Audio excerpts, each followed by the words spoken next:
Morning. Do you hear me now? Hello? Okay. All right. So I'll try to share this screen. Having a bit of trouble with this connection today. All right. Good morning, everyone, and thank you for being here today. I hope our link will survive us till we finish this course. I'm having a bit of hard time to maintain connected to the Zoom event. So, good morning again. This is Khalid El Harbi. I'm a PhD researcher and hold Lean Six Sigma Master Black Belt, which is considered as quality consultant and project improvement manager and trainer in healthcare quality. All right. At the same time, also I lead an emergency department. Thank you for being here today, and thanks to everyone in King Fahd General Hospital in Jeddah. Thanks to Sir Omar, and thanks to Ms. Bushra for letting us reach out to you. I hope this course, let's say discussion, I can't say course because it's shorter than being course, or uh, could have some valuable knowledge and could help you to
ما فيها مشكلة، ما في أي مشكلة.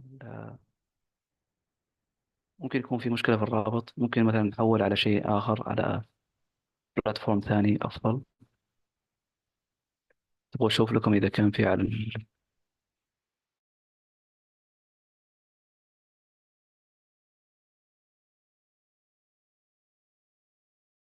جدا شبك.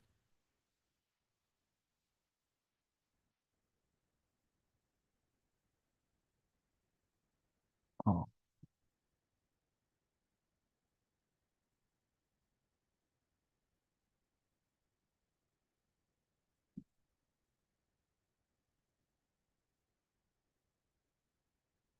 طيب أوكي. Uh, all right, I'll try to adjust myself with that. I might off the the video, and I'll just maintain in the in sharing the screen. All right, because maybe the link could not.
time it will be with Microsoft.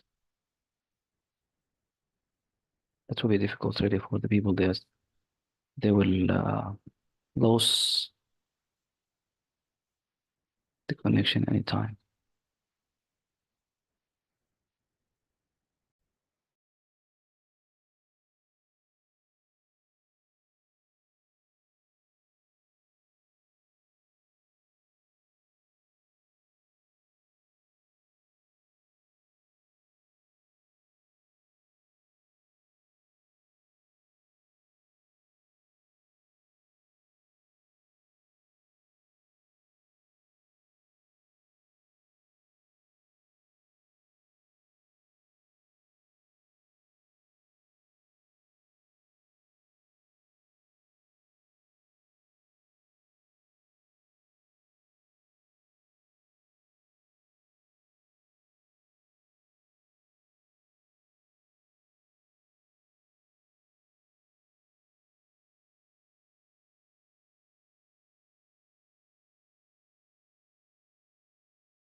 Hello again. I'm so sorry, really.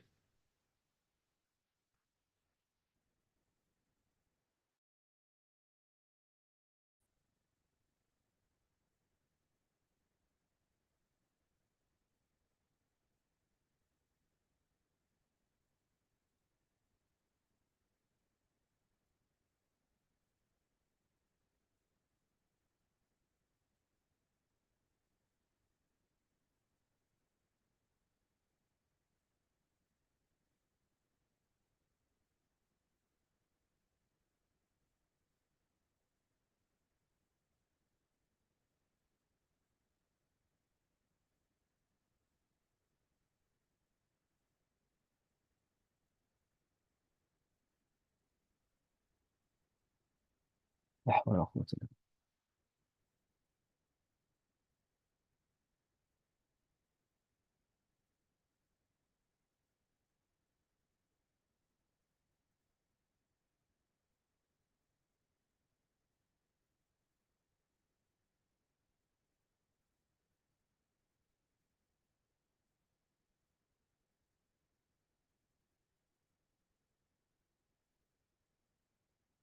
الآن في صوت؟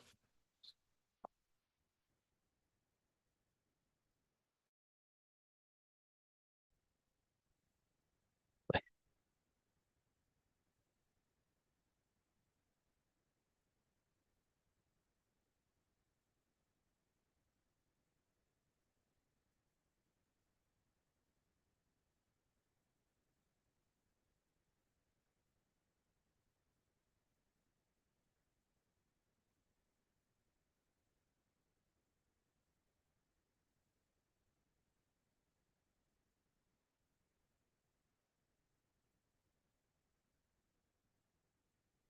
اوكي.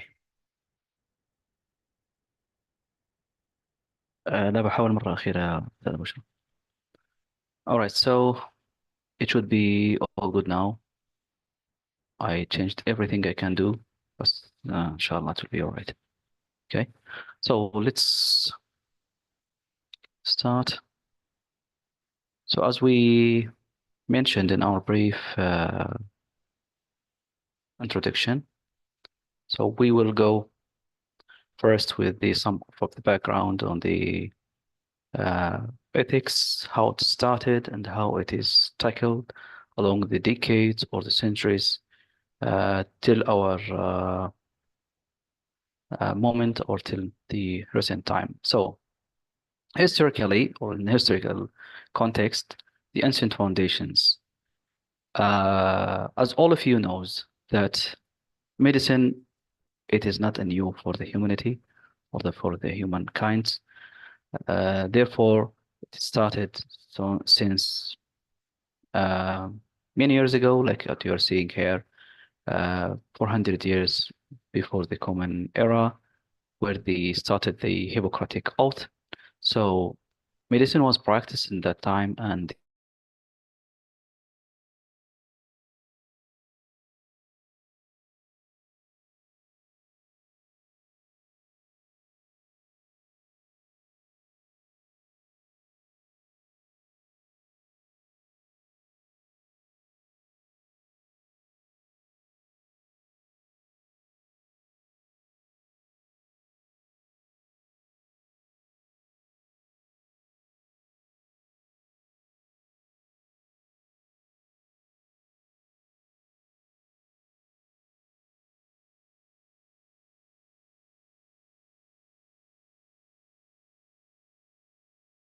the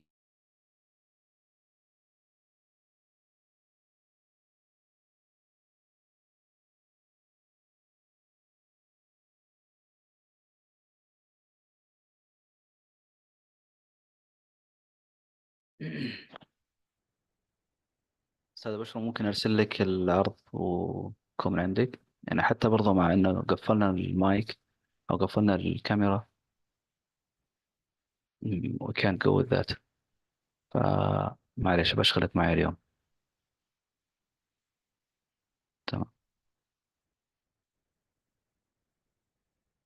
أو ممكن أرسل العرض على الكل. تمام.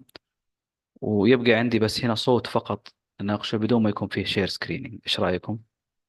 بحيث انه اللي فات جزء من ال sorry, I will send the presentation to everyone who is attending this course, and if in case you lose the connection, you still can remain tuned.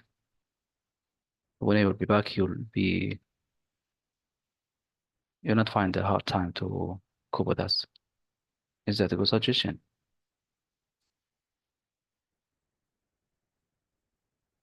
بس نشاركه ونرسل للجميع، ما عندك أي مشكلة.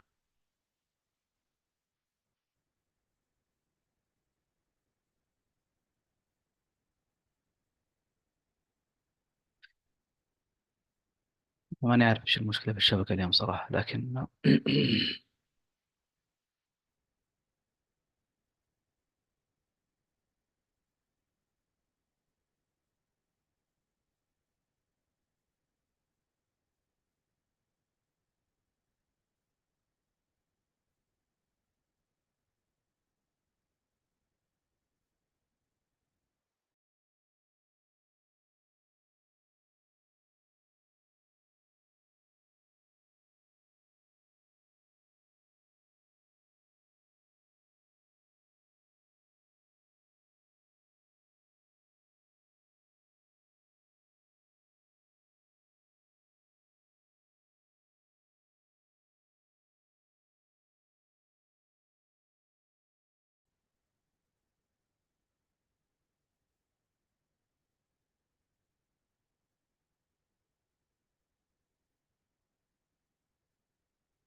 Okay.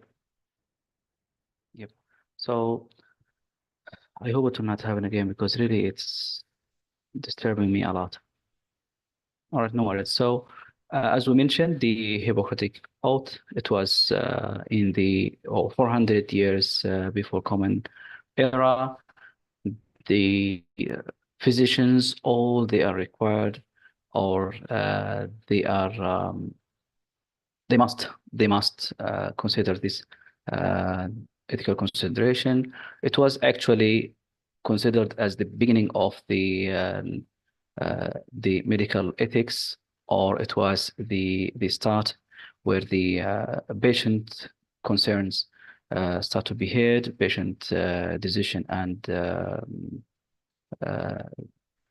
yeah, patient decisions and like in considering what patients prefer, what patients looking for. So from 400 years before the Common Era. Then we go to the next, please. Uh,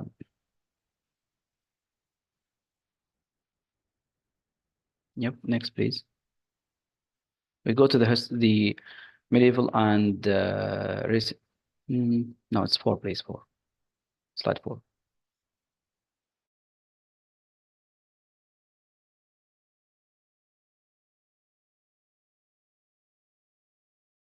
شريحة أبشر لو سمحت. Yes.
اوكي بجرب الاتصال هذا this is a new connection. Okay, I will see if it could be better. I will just hand back the just hand me back please the slides. Okay, so we are on slide four. This is during the Middle Age, medical ethics was influenced by the religious belief, particularly in the Islamic and Christian traditions. The recent brought renewed interest in the humanism and patient autonomy, shifting focus from solely physician's authority to patient-centered. So in that era, uh, let's say after the beginning of ethics or ethics being endorsed to the world, there was some practice where the physicians they could decide for the patient what they have to do and what is the decision which could be over their choice. But in the in this medieval era or in the development where the religions of like let's say the Christianity and the Islam, and when they are despite talking about other religions, let's say this is what the history said. In the Islamic and the Christianity, there was focus uh, to enhance or to encourage the the medical practice or the physicians in that time that humanly you have to listen to your patients or to not choose over their choices. So for that, there is an further development being encountered in the medical ethics. Okay, and so in the next slide, please. Yep, thank you. Okay, so as you may observe, the more we are going through the years, that there is like a clearing figures, or the we can see the cloudy vision of the ethics become a bit less. Whereas in the 20th century, the ethical framework exactly in the mid-century actually, it's introduced a formal framework such as the four principles. So whenever you are talking about the medical ethics, you're talking about the autonomy, the benefits, and the non-harm and the justice. Okay, so these are the four principles or the main domains of medical ethics. Therefore, all of the research nowadays and or since then till this moment, all the research work in um, how to make it more accessible. Let's say the researchers already um, finalize that this is the four parallels of medical ethics, but we have to integrate these four parallels medical ethics to whatever coming up in the surface or in the health professions. Okay, so the next, please, slide 6. Okay, in the contemporary challenges.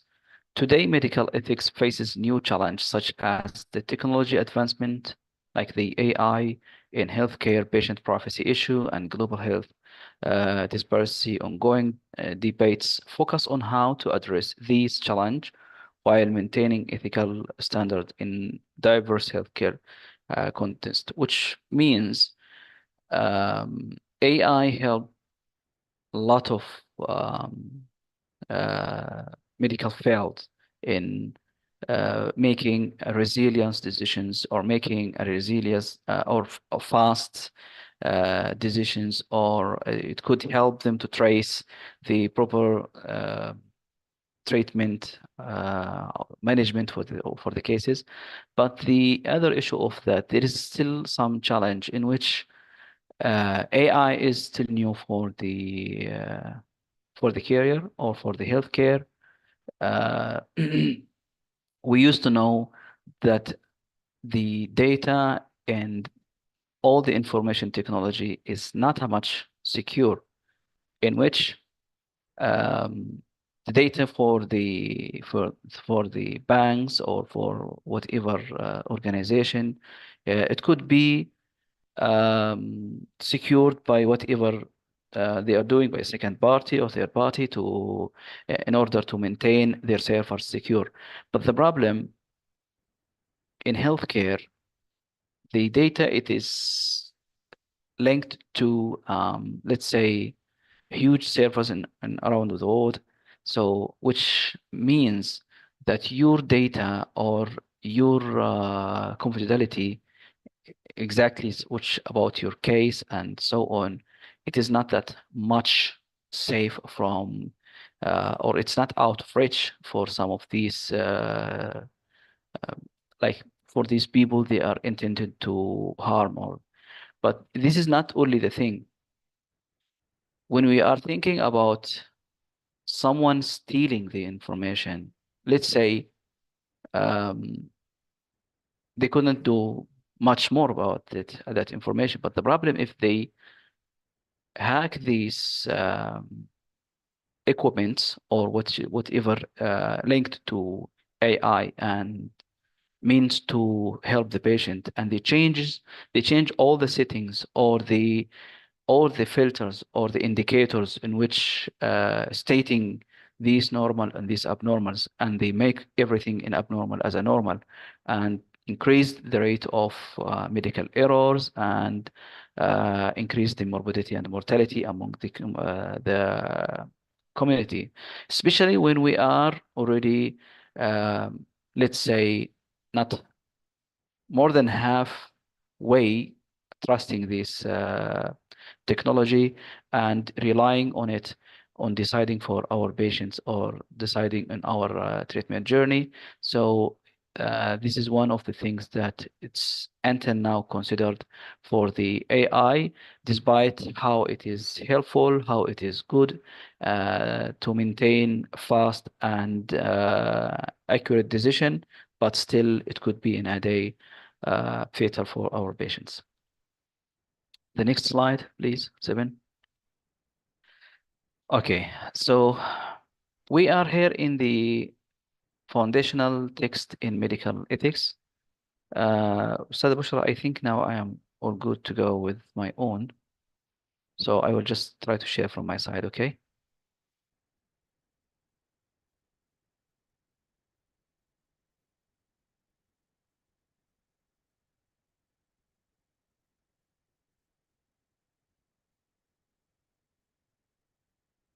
All right. Okay, so thank you, Ms. Bushra. Just keep this on. All right, so the foundational text in the medical ethics, what we mean by this, every one of us, you when you are getting your academic or in the final party in the uni, you will go for oath taking. I think you are all familiar for this oath taking. Okay, so this is what we mean by here. Aside from that, to ensure that everyone will go through ethics in all their movements during serving patients, they require them to attend oath taking, okay, at the end of their, let's say, their academic years, or in that time there was no academic years, you will be just endorsed by someone that this guy or this man could practice treating and diagnosing patients. So before even you go for the actual interact with the patients, there is something called oath taking or swear, like I swear that to maintain the patient privacy, confidential, and to save the patient as I. So all of these texts. So the Hippocratic Oath, it's a tribute to Hippocrates around 400 BCA. It is one of the earliest ethical codes in the medicine. It is emphasizing principles such as beneficence and non-maleficence, establishing a moral framework for physicians to prioritize patients' welfare and avoid harm. It is enduring. Influence can be seen in modern medical practice, where it is often recited by the new medical graduates.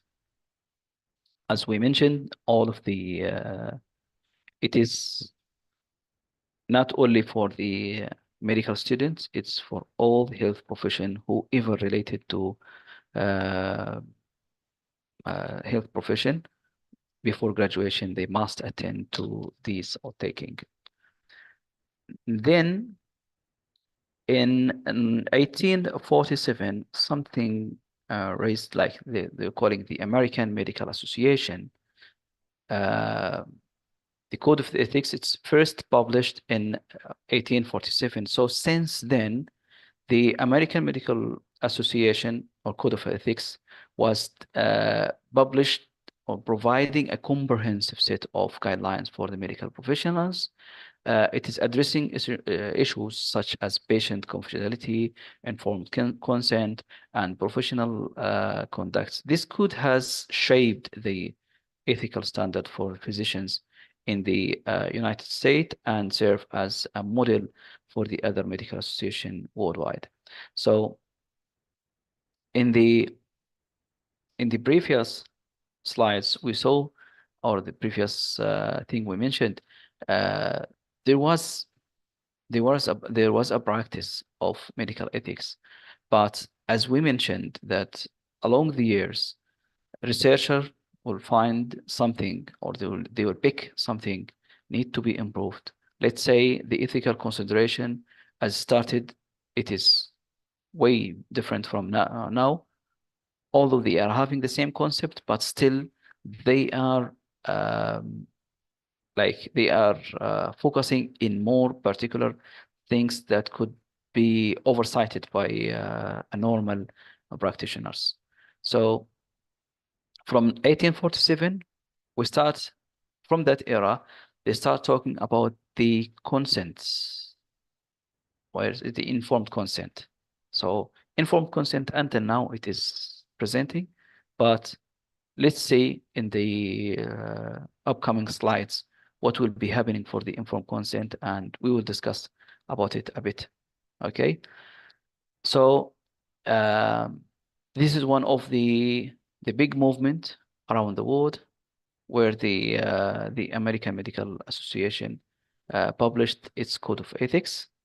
Okay, and see what they are addressing, the confidentiality. So patients' information, like how it has to be secured, how the patients, let's say, sharing the decision with the patients in front of the relatives. If the patient not choosing so this is will not be uh, discussed, or not, it will not be exposed to anyone. Like for example, the diagnosis.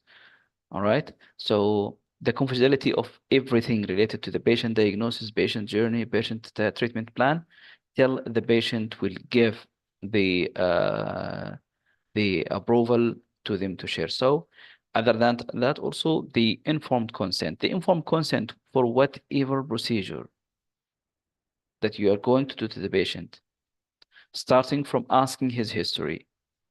There are two types of informed consent, like which is verbally and documented. So verbally, when you are approaching the patient and asking him, hi, I am blood, and I'm asking for, could you please, can I ask you for some questions about your condition? The patient has the full right to say, oh, yeah, sure. They have the full right as well to say, no, I'm sorry, I speak enough. Okay. And a bit further,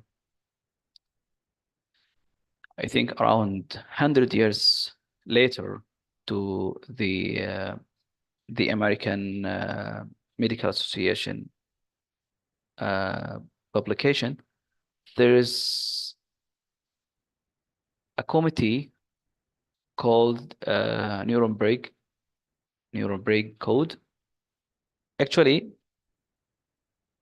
intentionally, this slide I make it black because let's go back to 1948. And during that time, there was a meeting. It was uh, called by US and some other organizations in the world.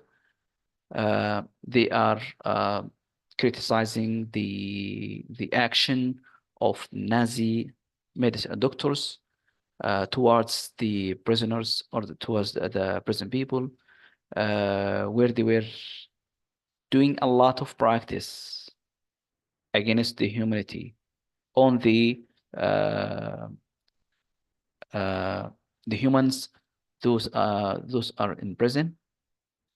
Okay, and there was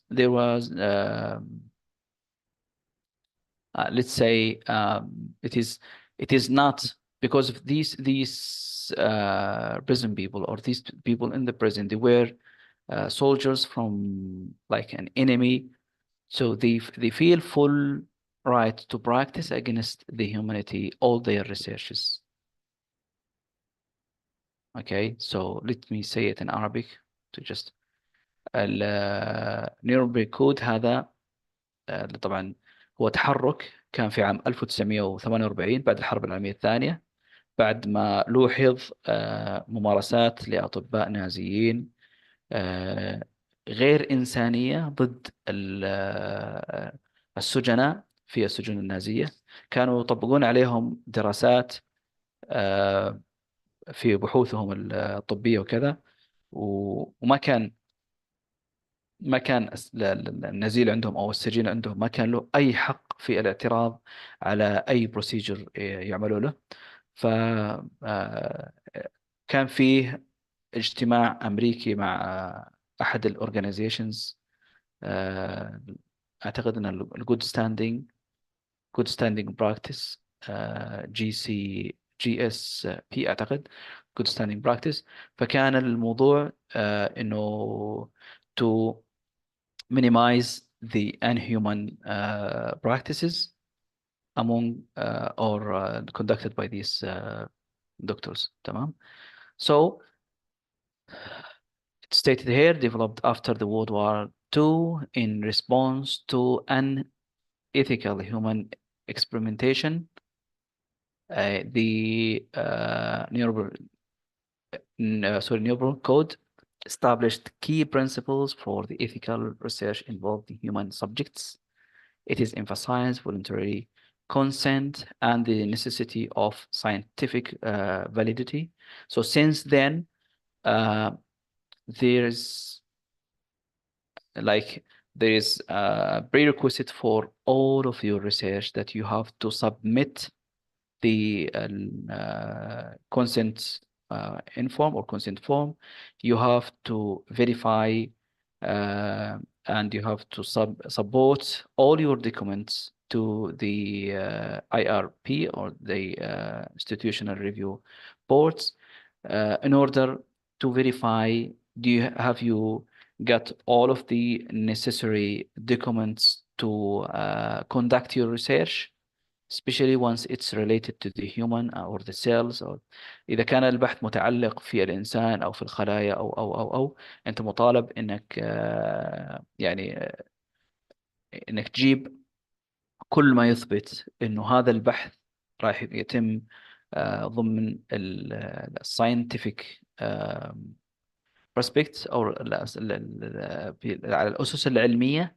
تمام، ولا يكون في أي تجاوز على الأشخاص الداخلين في البحث or those, and there will be no harm for these participants participating in this study. Okay, so it is scientific validity and the importance of minimizing harm. This code significantly influenced contemporary research ethics and establishment of institutional review board or boards اللي هي IRPs. These IRB nowadays, whenever you are going for a research, you must have approval from them, or you must submit all of your requirements to them in order to have the green line or the go signal to conduct your research. It is available also in most of the hospitals, okay, and clusters, and in the Ministry of Health, and wherever you are going or you're conducting your research, you'll find a designated office or area for serving IRB's candidates. Okay, so I think also in your hospital you should find the IRBS. So this is one of the mistakes that's encountered against humanity, but also out of that they got something for centuries to maintain or to maintain the humans out of harm. And I think this is the last slide of this part before we will go for a break. Declaration of the Helsinki. So Helsinki, it is capital city of Finland or somewhere in Finland. The Declaration of Helsinki is adopted by the World Medical Association in 1964, builds upon the Nuremberg Code and provides ethical guidelines from the medical research involving human subjects. It highlights the importance of ethical review process, informed consent, and well-being of participants, reinforcing the need for ethical oversight in research practices globally. So, after what they have done in this meeting or this committee, Helsinki Declaration started, and since then, every year there is, or it's, let's say it's annual meeting worldwide, the Helsinki Declaration 2024, Helsinki Declaration 2025, and so on. So every year there is meeting, and every year they are talking about the patient's rights, patient and ethics of practice, and whatever related to these. So this also, let's say, though there are people suffered from what they have done in the Nazis prisons, but until now, it is shaping our roadmap towards the patient's rights and towards the ethics. Yes, we admit some of the humans in a day they were suffering, but we learned from that, and their suffer was not forgotten. Their suffer also but facilitate the researchers to maintain the harm less in the upcoming years.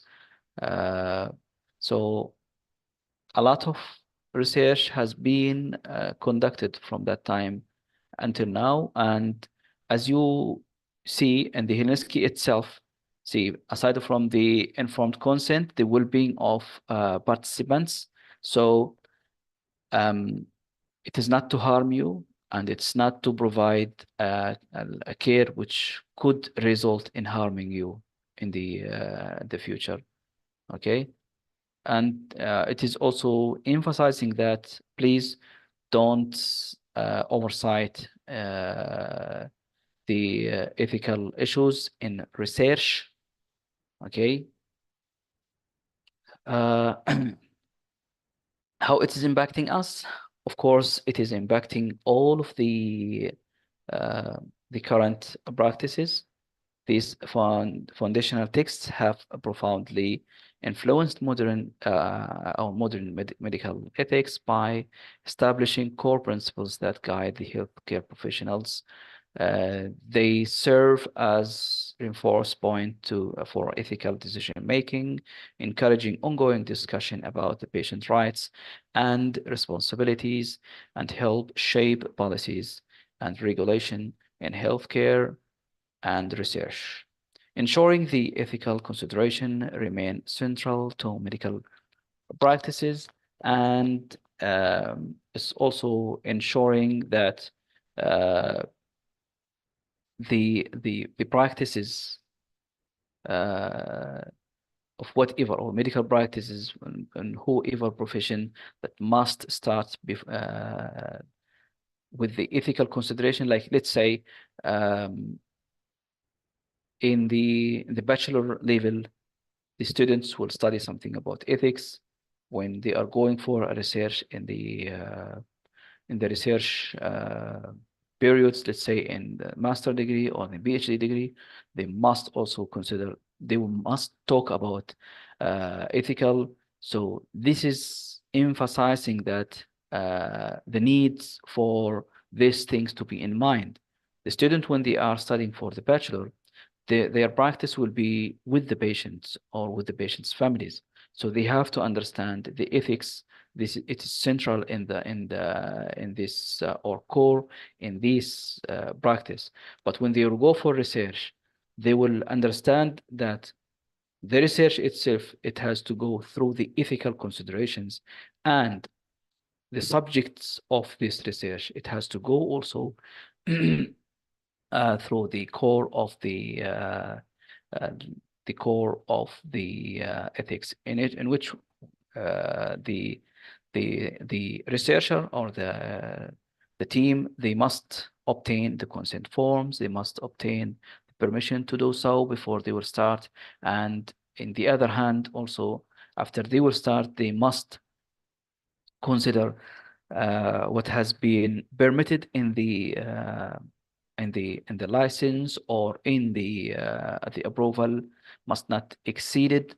Let's say some practice will be use human as subjects, and they have the permission to just collect a sample or the select type of uh, blood or cells or whatever.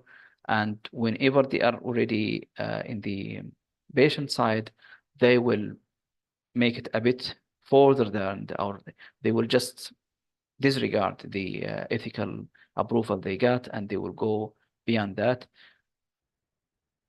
In during the research time, the more that you are going with the ethical requirements, you will really arrive to the point that this is not something to go over it. This is not something to oversight it. So that's why whenever you are moving during your research, the first thing you will hear your ethical approval, and the last thing you will see in your paper is the forms that for approval. So or that approving or the that giving you the right to participate your research. So uh, it is helping a lot. It is helping the practitioners to work safely with the patients. It is making the patient satisfied and feeling ensured that his healthcare professions, they are doing their best to go through the non-harm procedures. It's ensuring the organization that the range or the percentage of errors, it is considered to it is lowest rate. It is also ensuring that the humanity or the humanity, whatever procedure we are doing with our patient, it is something considering the ethical issues. So we are not to harm, we are uh, to to minimize the risk for the patients or minimizing the unnecessary procedures till our patients complete his treatment journey peacefully and safe. آه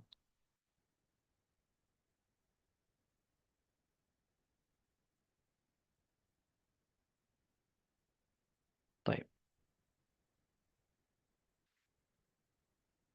شوف لو كان في ال current medical ethics، أستاذ بشرى تبغى البريك يبدأ من 10:30؟ أنا أفضل إنه من 10 الآن، يعني نترك كل جزئية، بعدها بريك كذا نريح شوية، خصوصا إنه يعني كان في مشاكل على بداية الاتصال. أفضل إن نرجع لل current trends in medical ethics بعد بريك. إيش رأيكم؟ أو تبغوا المحاضرة كلها تستمر مرة واحدة وبحيث تلحقوا اللونج ويكند؟ أحد له رأي يا أخوان أو أخوات؟ أنا فاتح الشات.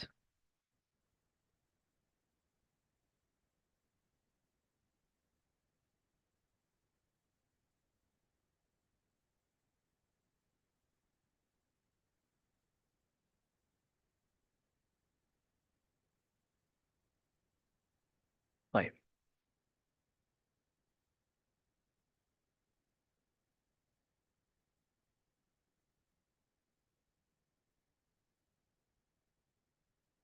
تمام، ممتاز.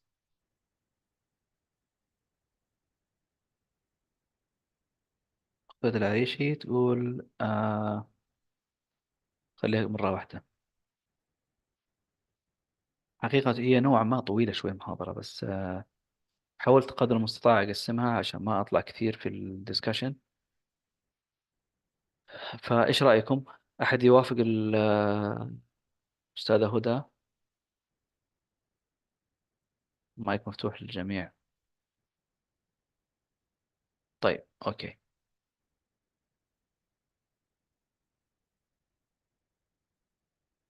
إيش رأيك أستاذة بشرى؟ أنا معي للساعة 3 العصر، أنا ما عندي أي مشكلة. إذا حابين نقسمها على نفس التقسيم. أوكي. أوكي تمام. أبشر. Alright, so we'll go ahead. طيب. In current trends in the medical ethics. إيش هي ال آه طيب ثواني بس.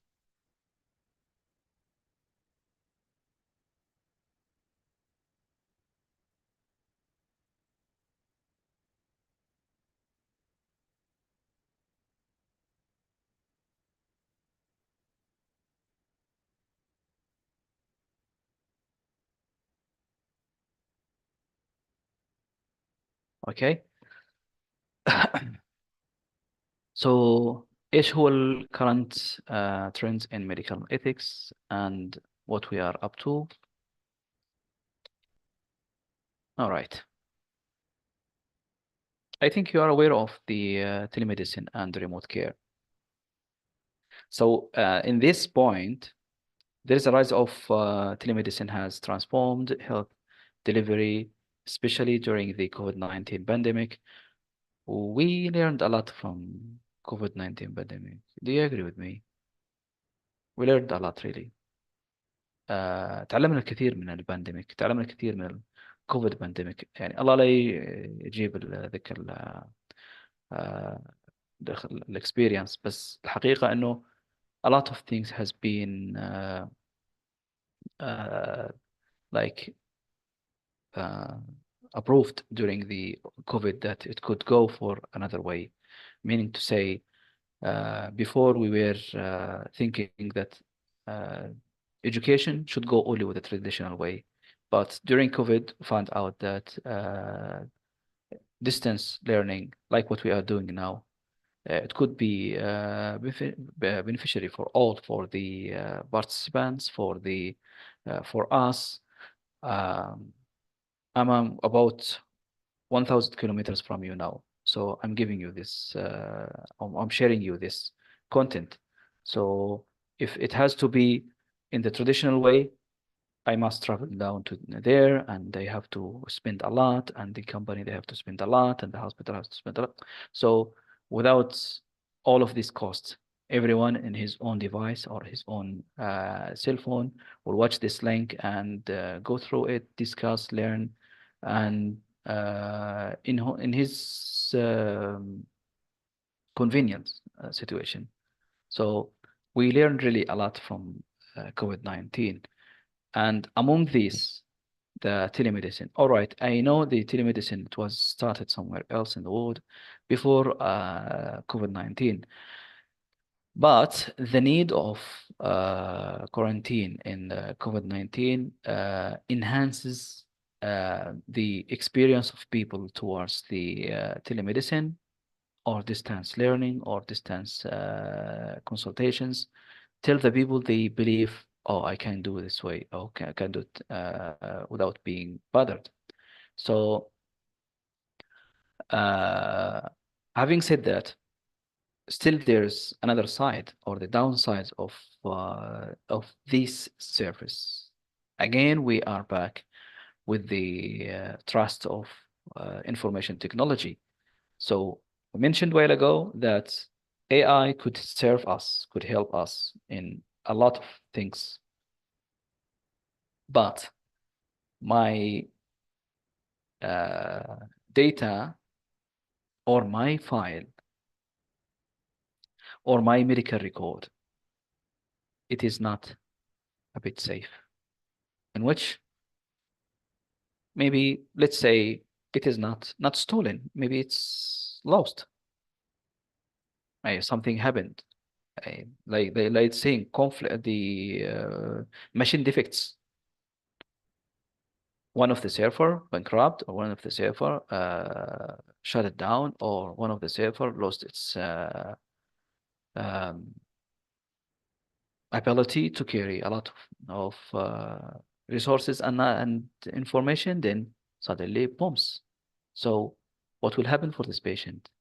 Where is their registration? Where is the file? How can I know what was the diagnosis? Especially when we're talking about the chronic diseases.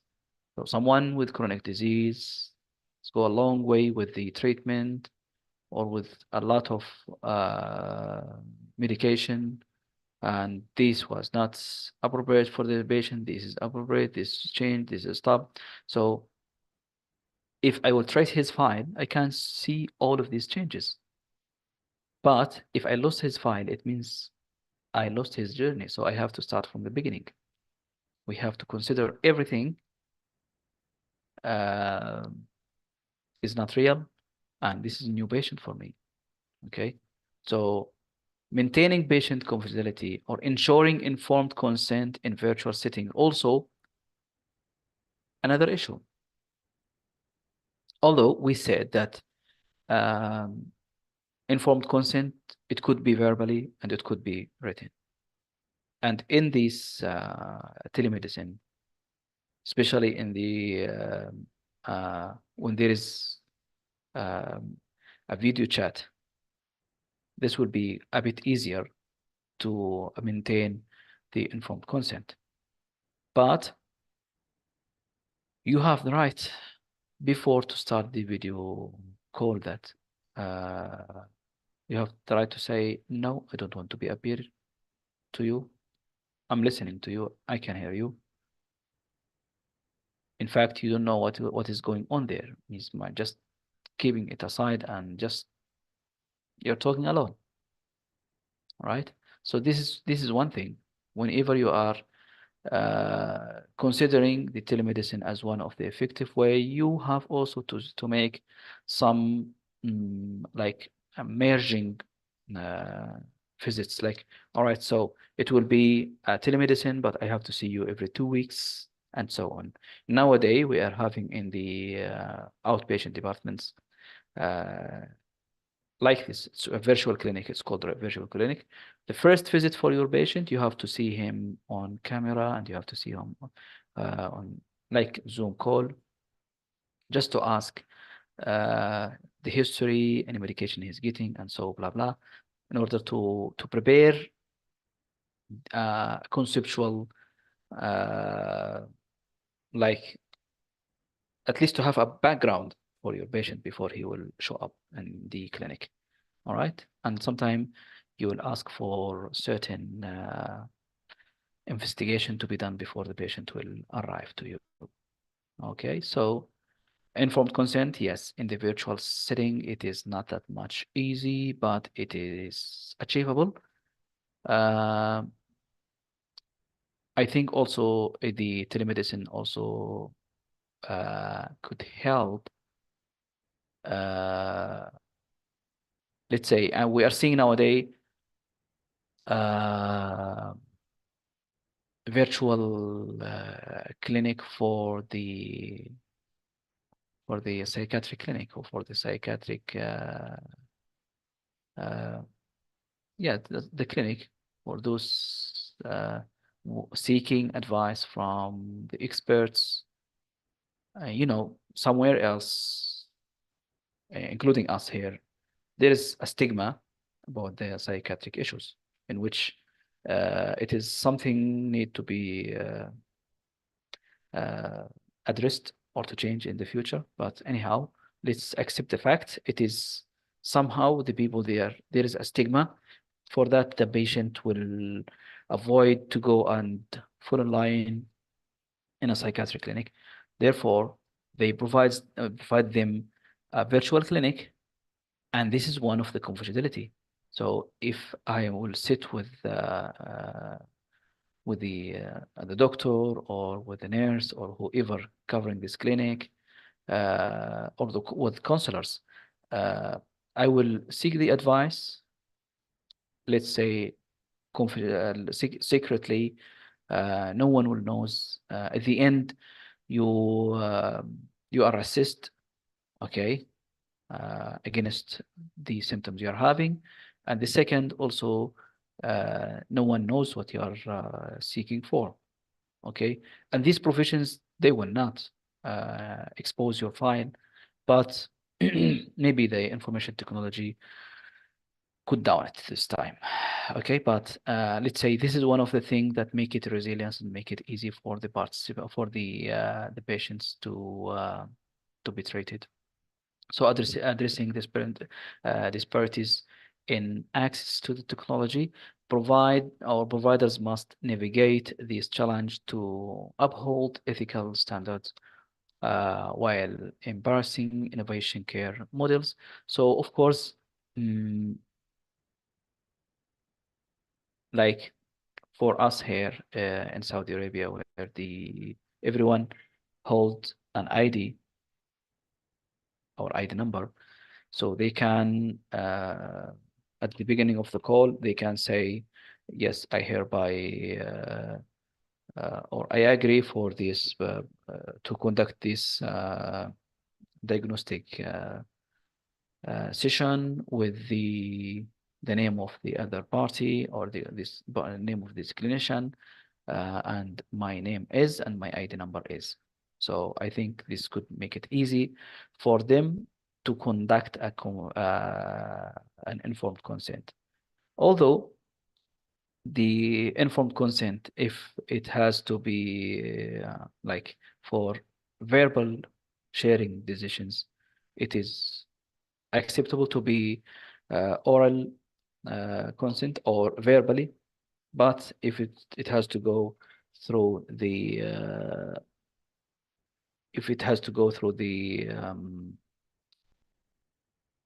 the invasive procedure, it has to be written and signed by the patient, and after the doctor will explain all the procedures going to be and the expected outcomes or the consequences uh, of this procedure. Okay, and in genetic testing, in the genetic testing or personalization,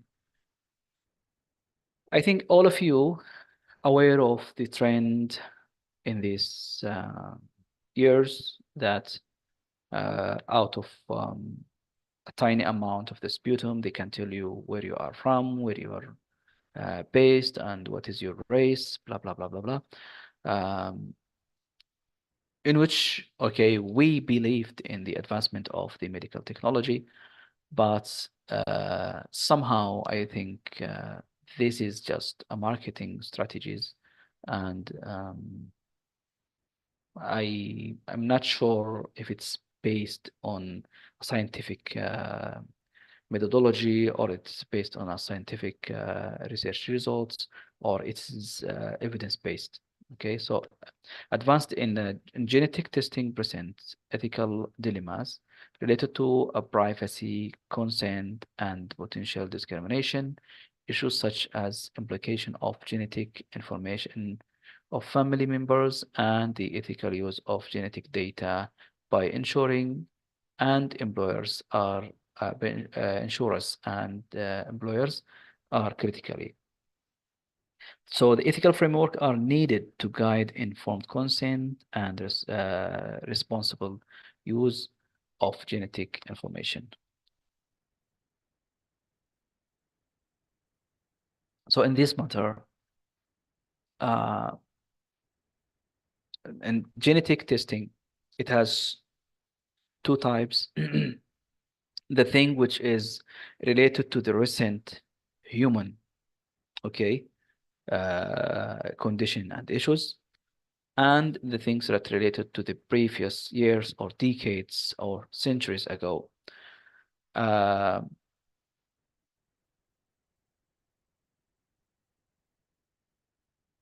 and so in this point particularly, or in this point exactly, genetic testing help a lot of people to maintain a correct procedure. Let's say um, there is now a test for those going to marriage in Saudi Arabia.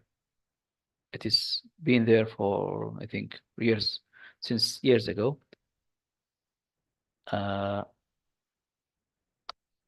since years ago, the genetic test focus mainly on how to secure the upcoming family members from the hereditary diseases in which it will be, uh, let's say, for example, this husband has one of the common issues, sickle anemia. Um, Prior to get married or to get all of these issues done, the patient, the family will be informed that this party has the positive genetic testing on, let's say, uh, sickle anemia, so they have to make their decision based on this, not based on what they agreed on.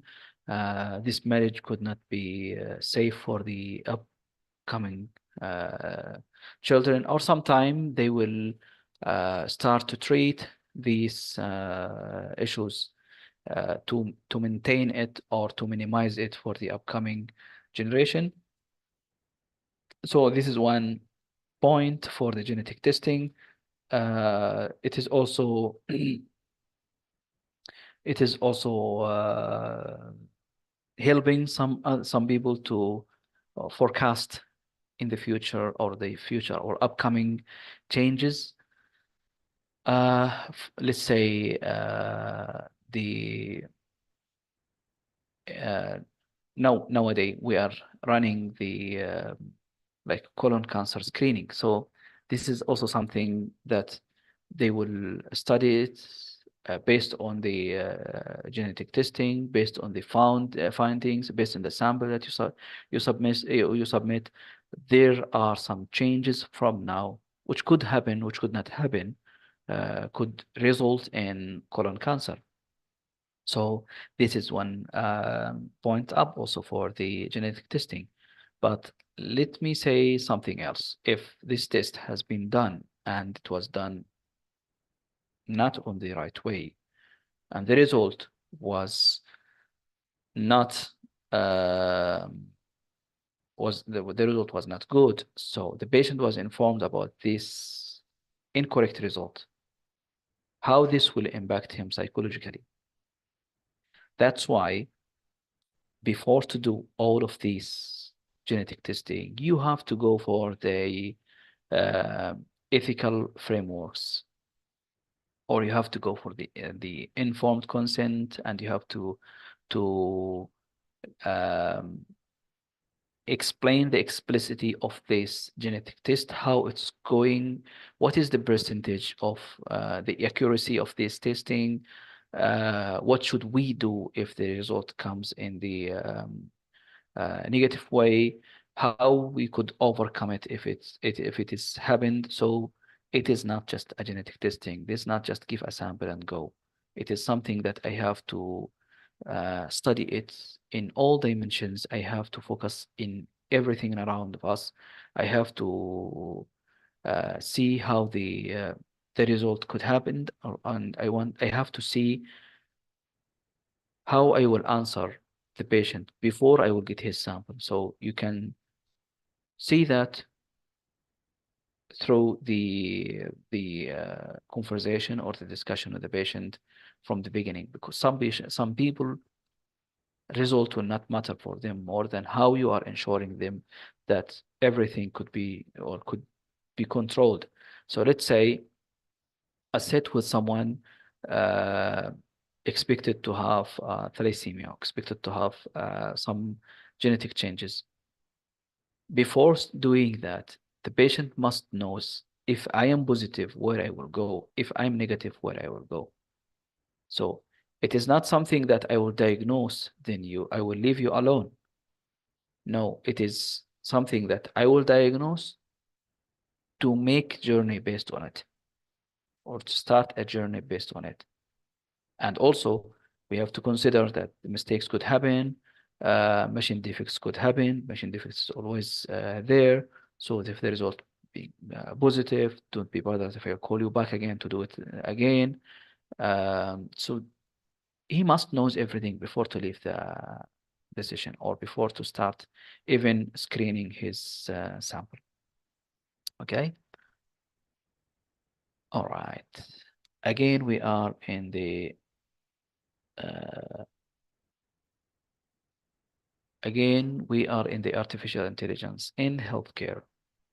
So the integration of AI technologies in the diagnostic and treatment raises questions about accountability, transparency, and bias. Ethical considerations, including ensuring that AI systems are designed to enhance patient care without compromising ethical standards. This is one issue actually, and we have to really to consider it. Let's say uh, some companies might go against patient ethics, and uh, especially when we are diagnosing, okay, well, in a diagnostic, because still we are not using it for a treatment. I think it's not yet in the scene for the treatment, but it's for diagnostic really. Uh, some companies could advertise that uh, certain companies, they are making a lot of issues with this um, patient's data, or with the patient's results. They are like the easy marketing way, the unprofessional marketing way, in which this will help them to gain a lot of respect against others. Okay, so what I'm saying here, بعض الشركات يكون لها تسويق سيء، تسويق مش بروفيشنال، بحيث انه احنا شركتنا ممكن نعمل شو اسمه الدايجنوستيك بروسيجرز بشكل دقيق ومقنن وكذا وكذا، احنا شركة A، شركة B1. فبيتكلم هو ما يذكر انه هو الشركة الفلانية، لكن بتطلع أقاويل كثيرة، وبالتالي تحصل أنه الشركات بالجانب المظلم في هذا القرار قد تكون أكثر دقة من هذه الشركة أو من هذا المنتج. تمام. So that's why the diagnostic technology, or the AI technology in the diagnostic scene, it has to be really undergo a strict ethical guidelines, and it has to go under strict screening before it will be ready to be used in the healthcare settings. So the companies and the researchers, they have to be accountable for whatever decision this company will do, or this machine or this technology will do. And they have to be transparency. They have to say, well, we are not good at this point, so our system could do 1 and 2 and 3, but we can't do this 4, 5, 6. Okay, so these parts we advise you to seek someone else, but in these things we are good at that. So they have to be transparent. They have to be clear with their customers and with the users, that we might fail to serve you in this part, but we will be good at this point. Okay. And in this one, the bias, actually, it is not the companies who make the bias. Those people will endorse this technology. They can make bias, or they can be biased. I mean to say, a researcher with a reputation name, or respected by many organizations or healthcare settings, will announce that I use this technology and it's helped me for diagnosing, for example, the heart disease, or it is forecasting the changes in the, let's say, in the mental capacity for someone with uh, so someone with the mental issues, or it is forecasting the heart's disease towards, or the forecasting the cardiomegaly in early stages, and so while actually this is just a bias, it is not something really deserve to be considered, or it is not yet to be considered, due to it is like incomplete, or let's say incomplete phases. يعني الأقصد هنا إنه بعض البايز هذا أو التحيز لما يكون في شخص مثلا شخص معروف مثلا، تمام، شخص مثلا في تخصص معين. يعني خلينا مثلا نقول في السعودية عندنا أطباء قلب كثير، وعندنا كذا كذا كذا، لكن عندنا أحد أساطير أطباء القلب دكتور مثلا خالد جبير، تمام. في يوم من الأيام قال لك الجهاز هذا أرى أنه جميل، وأرى أنه كذا، وأرى أنه كذا، وله إعدادات كثيرة، وممكن يسوي لك زي ما تقول تنبؤ مبدئي في تضخم عضلات القلب في كذا كذا كذا كذا كذا كذا.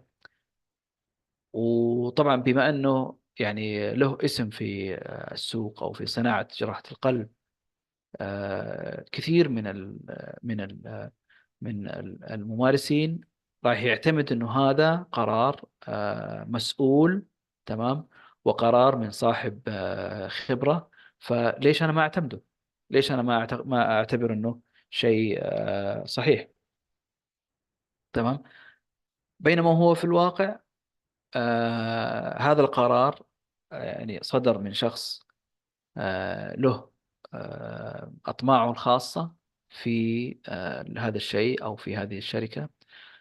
قد يكون باحث عند الشركة، قد يكون بعض الباحثين قد يكون يعني مستأجر للأسف، أنه في بعض التفاهمات بين الشركة والباحث، فبيعطي نتائج تساعد هذه الشركة على تسويق منتجاتها، بالرغم أنها يعني لا تستحق أن تسوق. تمام. Uh, in the other side, also ethical considerations,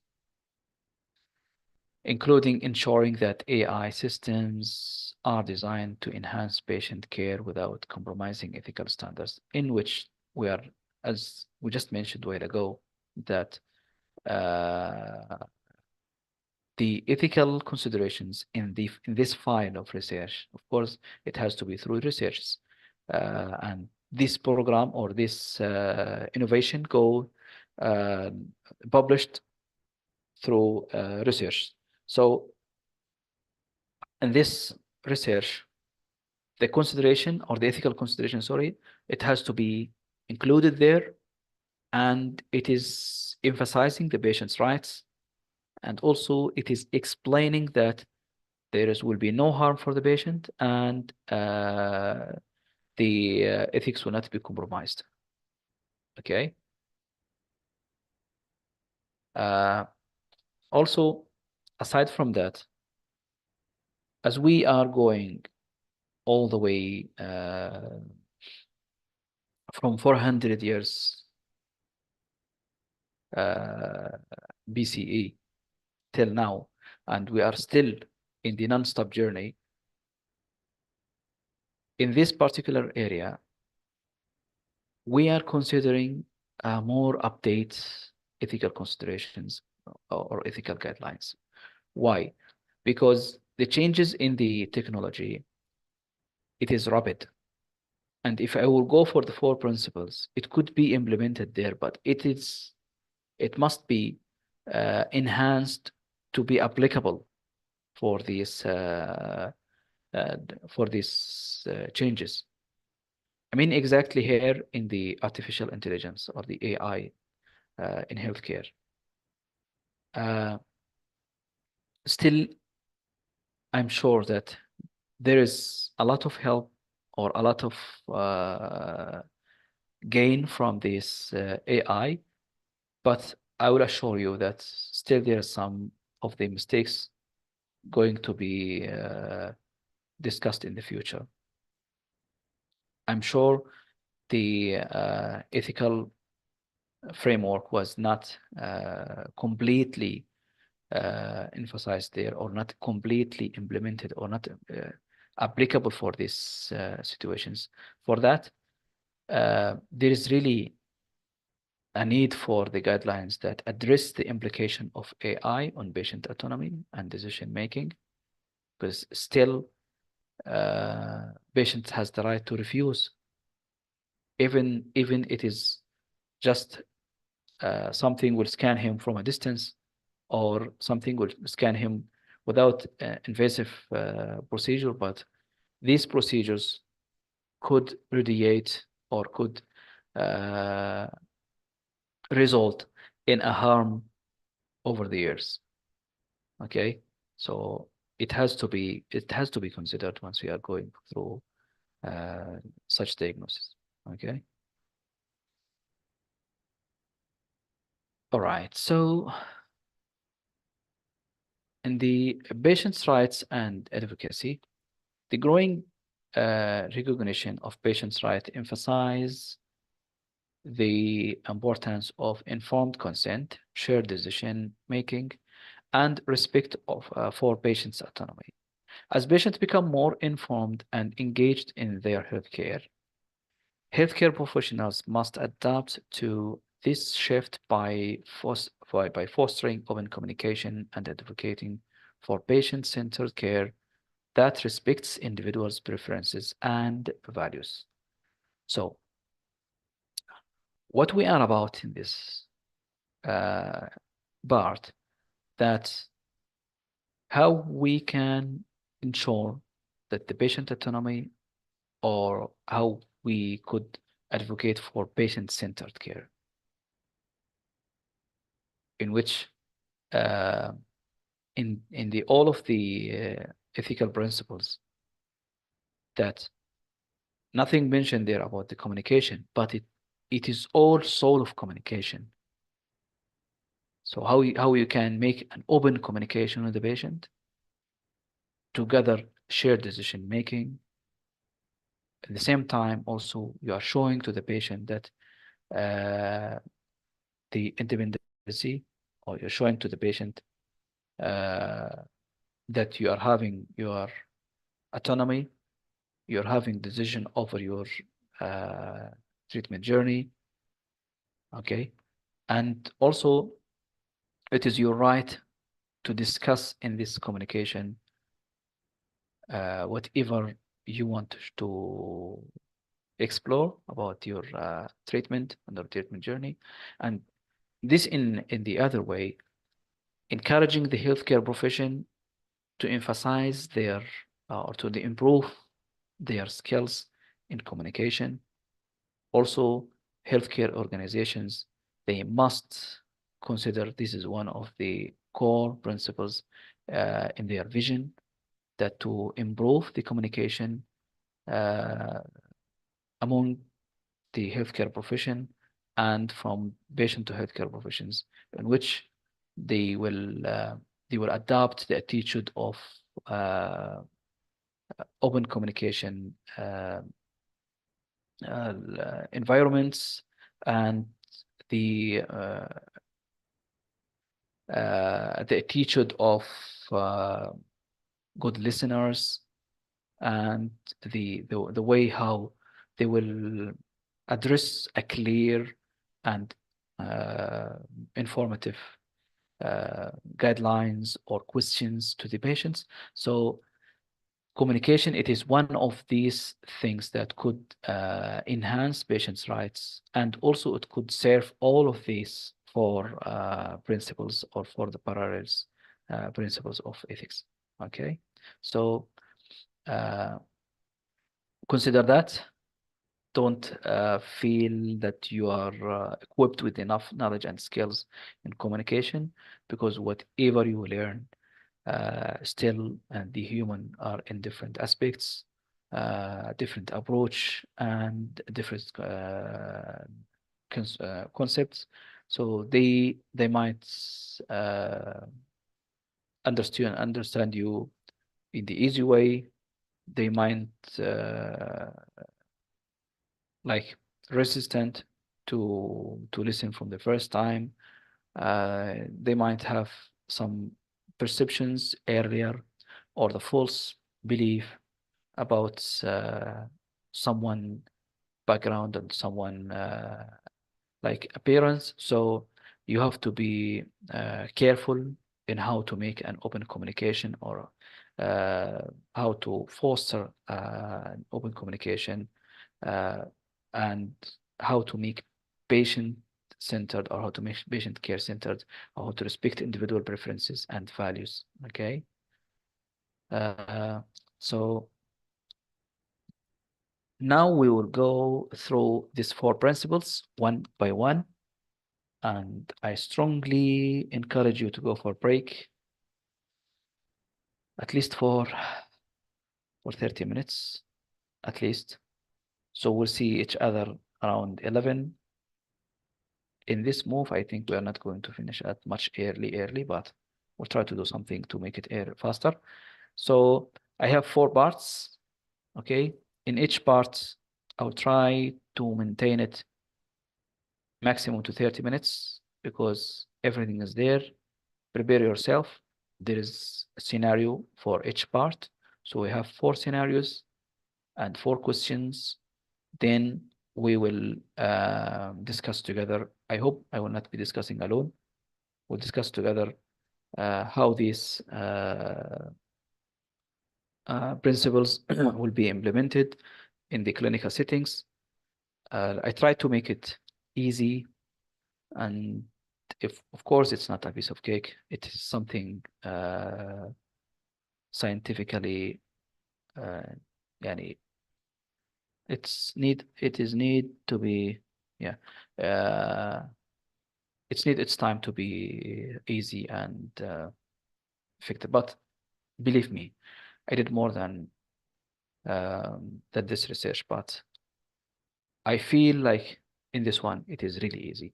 Okay, so let's see. Now it is 10:41. Sada Bushra, are you still around?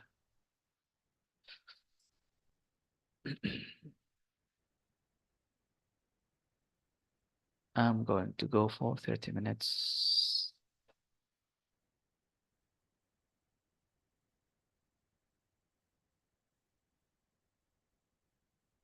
30 minutes break, please. Okay. Thank you so much, Nor. All right.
السلام عليكم.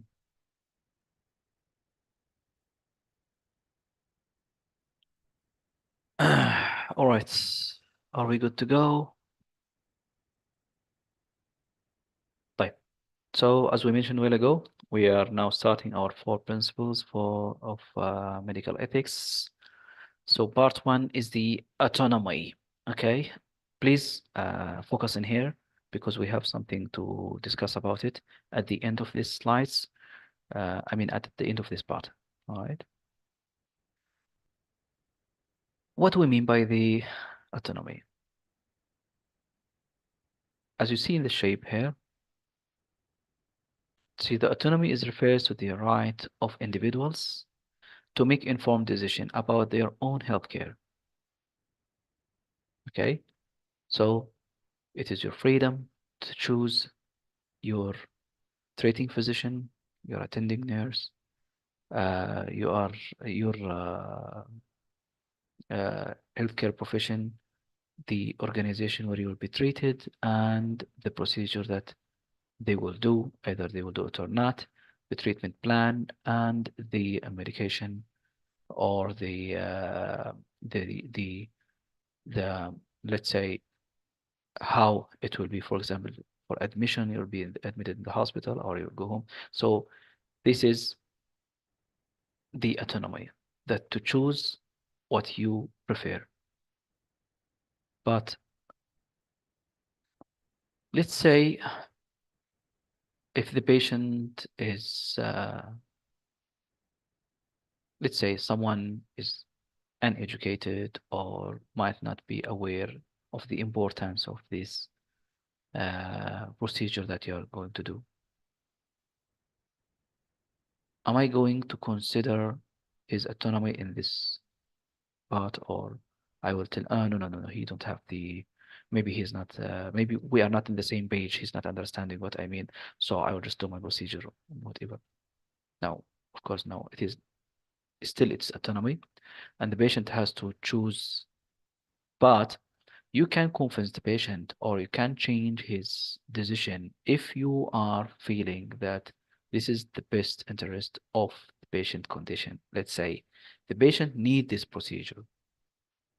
For example, if I have a patient in the emergency department and the patient fall from high, uh, so I need to make a CT scan for the patient and I have to get the consent from the patient. The patient should agree that I will do or I will request for him a CT scan. If the patient refused in this time, should I consider this and just go ahead? Or I have to make another maneuver? Of course, I have to do another maneuver because this is the best interest of the patient condition. So I have to explain to the patient with the open channel of communication that this procedure, we are doing it to reduce the consequences of this fall from high.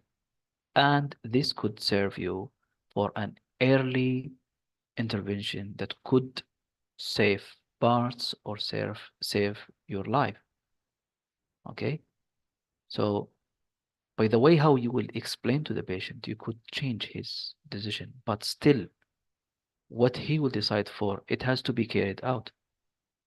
So the point is, this patient will never, okay, undergo any procedure if he did not agree. So the autonomy as lived, like it's open to negotiate, or like this is the negotiating autonomy, like open to negotiate, dialogical practice, acceptance of personal responsibility, respect for other story, and the respect for autonomy. Okay, so we have to live with that. We have to consider it, even whatever the patient, unless if the patient with legal capacity. So in this time, how I'm gonna to consider the autonomy and the same time consider the best of interest, the patient condition. Of course, if the patient has the legal capacity, let's say mentally retarded or um, with any issues that hindering him from sharing his decision or his decision will not serve his condition, we have to look for the guardian, the or the I mean the one who is in charge, okay, or the one who is taking care of this case, either the private nurse or the parents or the relatives or whoever uh, was endorsed by the court that he is the decision maker on behalf of this patient. So it has to be also, um, if the patient not relative to this caretaker, they should provide a document from the court that saying the decision of this patient could be taken by the attending person or by attending um, or by the guardian or by the one who is authorized to make decision over these choices. Okay, so it is emphasizing respecting of for patients' personal choice and their ability to govern themselves.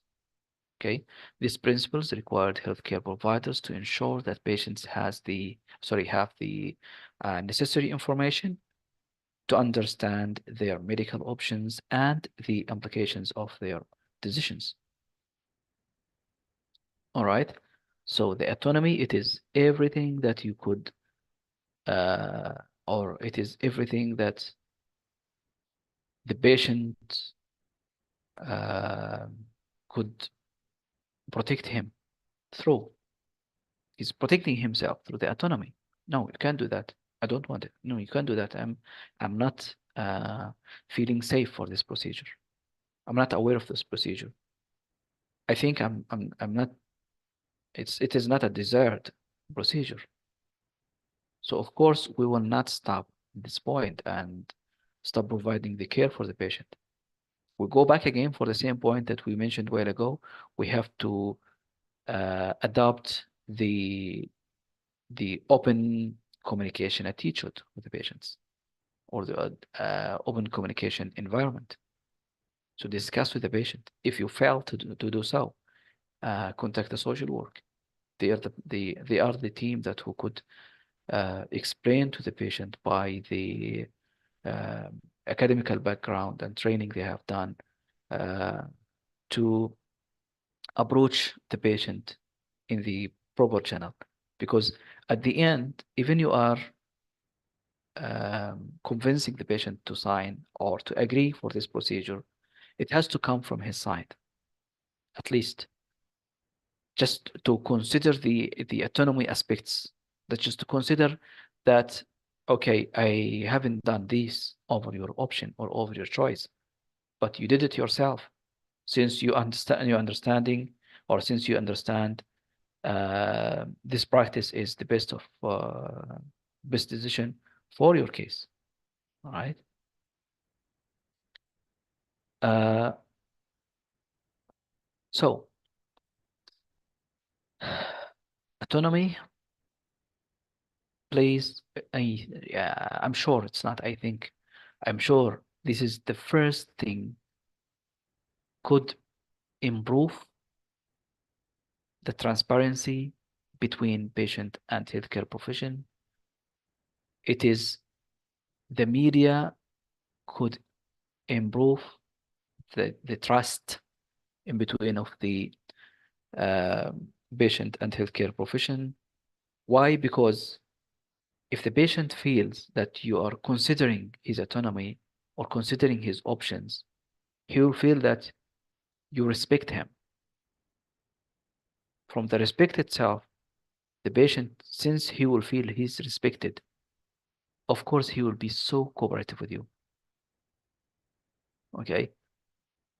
So by ensuring him that your decision is valued for me, your um, agree or your approval for this procedure is valued, then I'm trying to help you. I'm trying to make your options also serving your treatment journey. So by that, the patient will feel, oh, this is someone who will never put me in danger. Okay, so please don't fail to show the patients that I respected your autonomy. Then I am there with whatever you agree for. And if you fail to arrive to a point or an agreement that you could serve the patient with this procedure, everything will be documented. So just document that the patient refused to do this procedure despite the um, the clarification has been given to the patient or the consequences of this refusal, and social work was included, and so on, so or family member were included in this decision. Okay. So one of the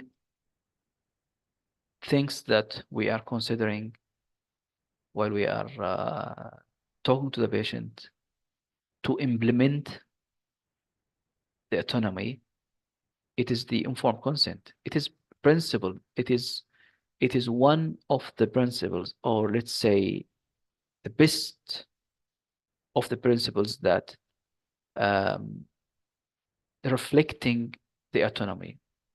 So it is the principles of autonomy underpins the process of informed consent, which requires the patient receive comprehensive information about their diagnosis, treatment options, risks, and benefits.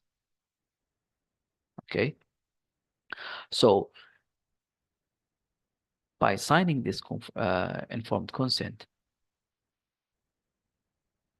usually you'll find a part there that the procedure, okay, or explain the procedure.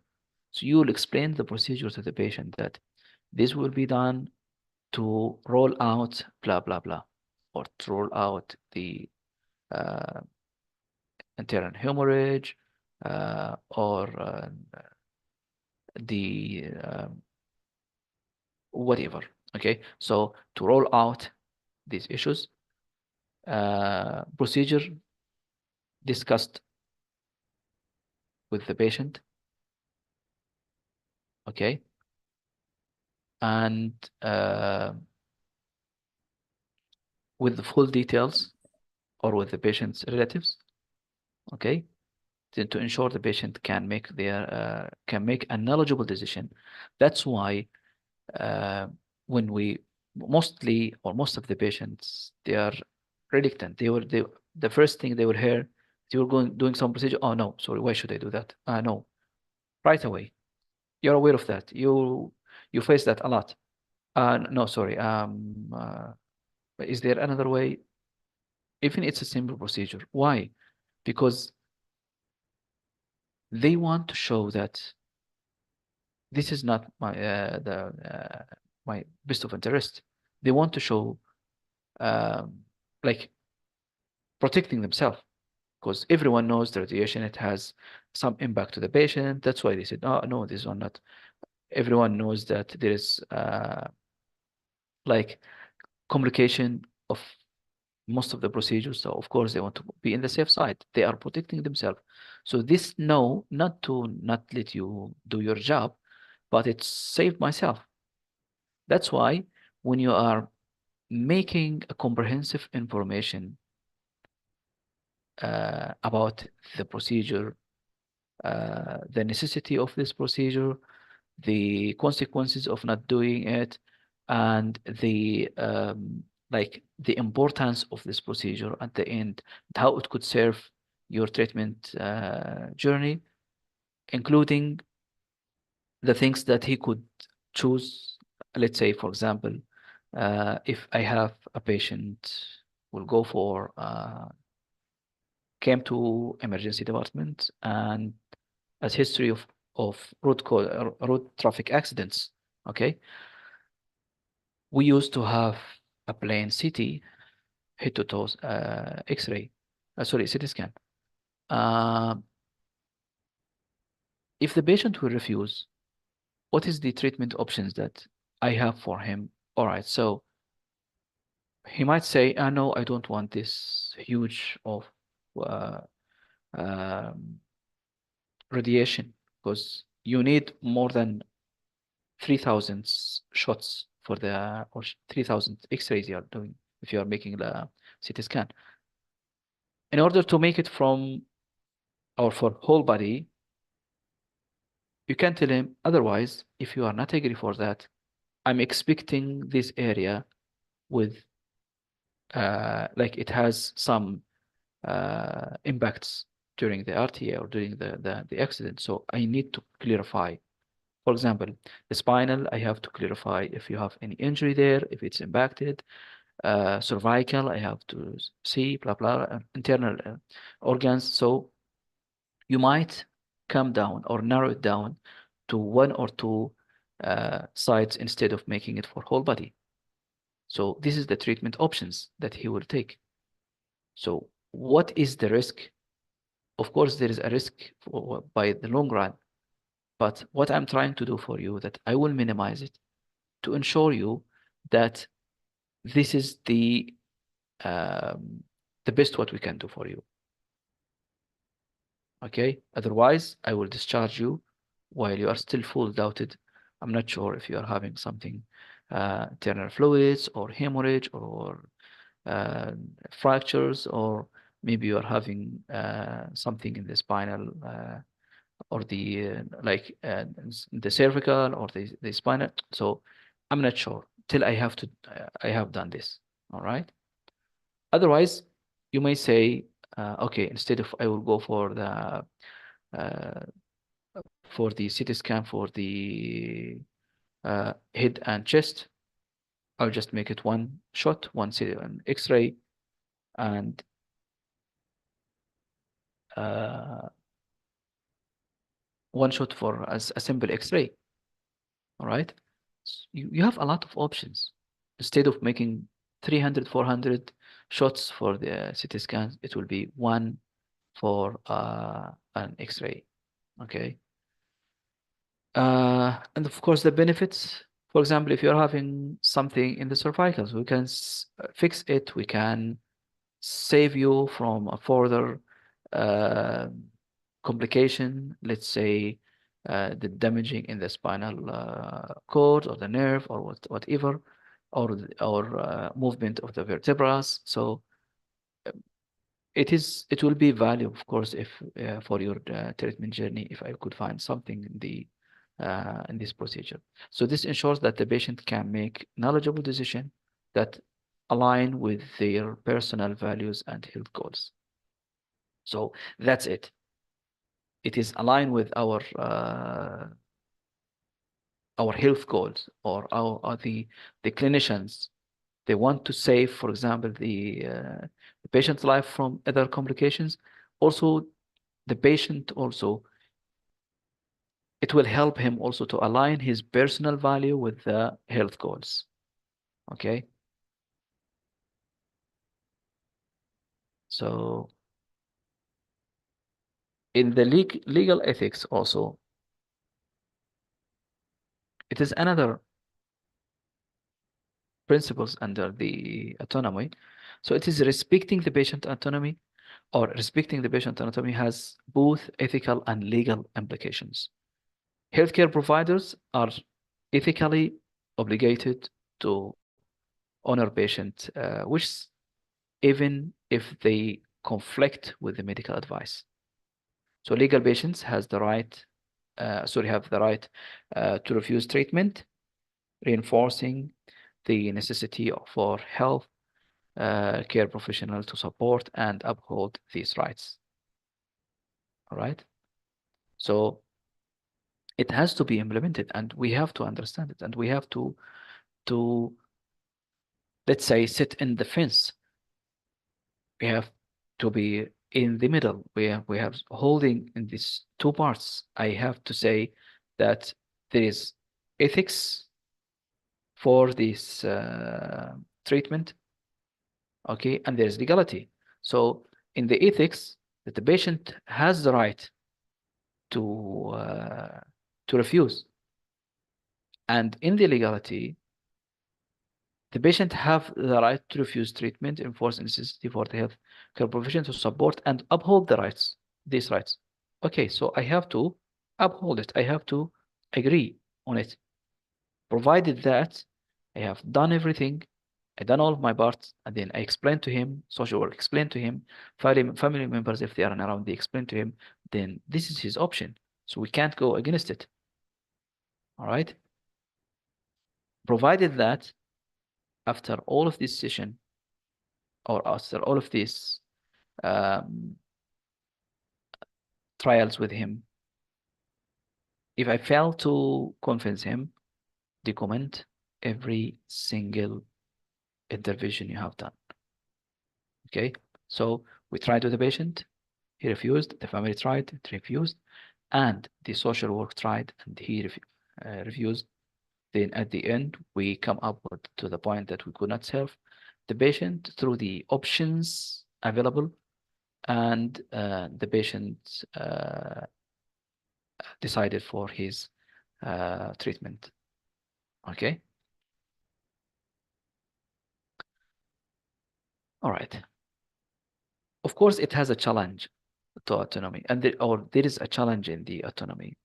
While the autonomy is fundamental, it can be challenged by factors such as cognitive impairment, language barriers, cultural differences. So the cognitive impairment, this is what I mentioned a while ago, the legal capacity.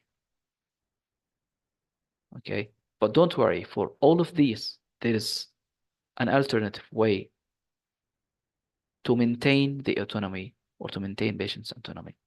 Okay, because there is no way of saying uh, I will do it unless, okay, unless if, for example, let's say I have a patient, for example, in emergency department who came as a result of gunshot.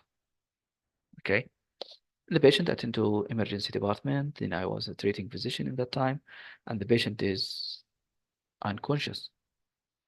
Then I need to run him to OR for uh, to save a limb or to save his life. Do I have to get a consent in this time? Of course, no. So there is autonomy for the patient, but in this time, the most interest for the case, or the best interest, sorry, for the case, or for the patient condition. Okay, because of course you will not take a permission from someone to save his life. All right, so you will take him, and this procedure to be signed by two senior uh, physicians, okay, or even by the social work, and they will mention clearly the necessity of this procedure. It has been done to save patient life, or explanatory operation, or to control internal hemorrhage, so and so and so. Okay, so this totally another thing. It is totally different thing.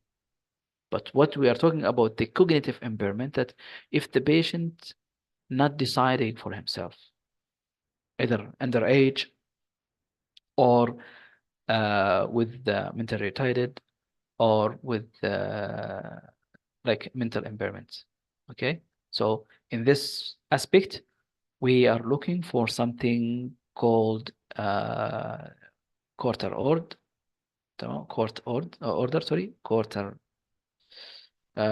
order, sorry, or the an endorsement from the court that this uh, attending person with this patient is authorized to make decisions over him due to the cognitive impairment of the mentioned patient name or the patient. So, do you think the language barriers could be an issue in autonomy? Well, I don't think so because nowadays we are having everything could overcome the language barriers. I think language barriers could be somewhere away before and not nowadays. But it has to be mentioned here because it is used to be said that it is one of the language barriers. If I am in the area where there is no internet connection, of course there will be an issue called language barriers. But nowadays, everyone has in his phone an application could translate in whatever language, verbally or text. So you can overcome it easily. Um, in the cultural differences, the cultural differences, of course, there is something could um, could impact the autonomy of patient or could impact this principle. But as a healthcare provider and someone equipped with the critical thinking and decision making, you can overcome it by first you can looking around who could uh, understand in the patient culture. You can look around who could who's a bit knowledgeable about the cultures of certain people or this patient particularly. You can ask someone from the same background to talk with the patient. Let's say if I have someone uh, from Europe, okay, I will bring someone if I have someone from Europe to talk to him. If someone from Africa to talk, someone from Middle East. So the same. Look for someone who has belong to this culture or belong to this uh, species. Okay. Healthcare providers must be sensitive to these issues and ensuring that all patients can exercise their autonomy and receive appropriate support in decision-making process. Of course, as I mentioned, you are equipped with the critical thinking and with the all important knowledge, skills, and authority. So please go always with supporting patient autonomy. Go always with the best option, how to approach the patient and how to make like an effective communication with the patient, maintaining or ensuring his autonomy and the same time ensuring the best uh, of interest for his treatment journey. Also, ensure that or make a goal that your communication will end up with a best option for the patient treatment, not for what you want and not to just uh, do what the patient doesn't want or just not to do not make it a debate between you and him. I know this is what I want, and this is what you want is not a clear, or what you want is not the right option for, or not a wise selection for your case. Avoid this non-necessary or nonsense debate. Try to ensure always a clear instructions, clear information, clear discussion with the patient to serve his little knowledge and enhance it to serve your decision. Okay, so please be aware of the sensitivity and ensure all patients can exercise their autonomy and receive appropriate support in decision making. And even the patient refused the procedure, um, don't show him that the off attitude or show him that you are like you are not helping us to help you. You are not choosing a proper decision for yourself. This is autonomy. The patient choose to not go through it. It is not anymore your business. Did the patient decide, and just document what have you done and what the patient decided for himself, then close his file and look for someone else. All right? Scenario. Okay, let me check again how many. One here, 33. Good, good, good.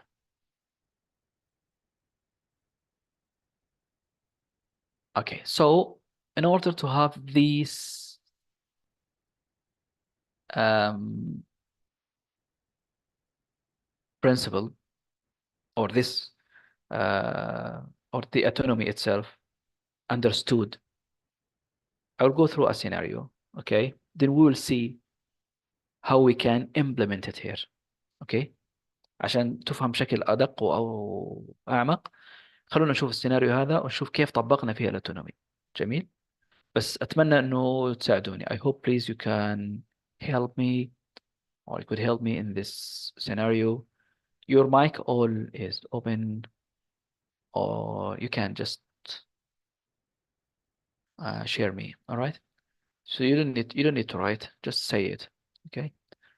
All right. So in this case scenario, a 65 years old patient, Mr. Jones or Johnson, is diagnosed with the early stage of prostate cancer.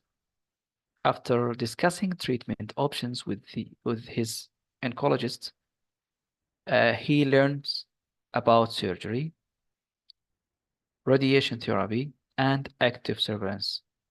Mr. Jones expressed a strong desire to pursue with active surveillance. Okay, as he is concerned about the options, side effects of surgery and radiation. His family, however, insists that he should undergo surgery immediately to remove the cancer. Okay, محتاجين نترجم الحالة ولا واضحة؟ طيب okay. So what should the healthcare team do in this situation to respect Mr. Jones' autonomy while addressing the concern of his family? All right. Hmm.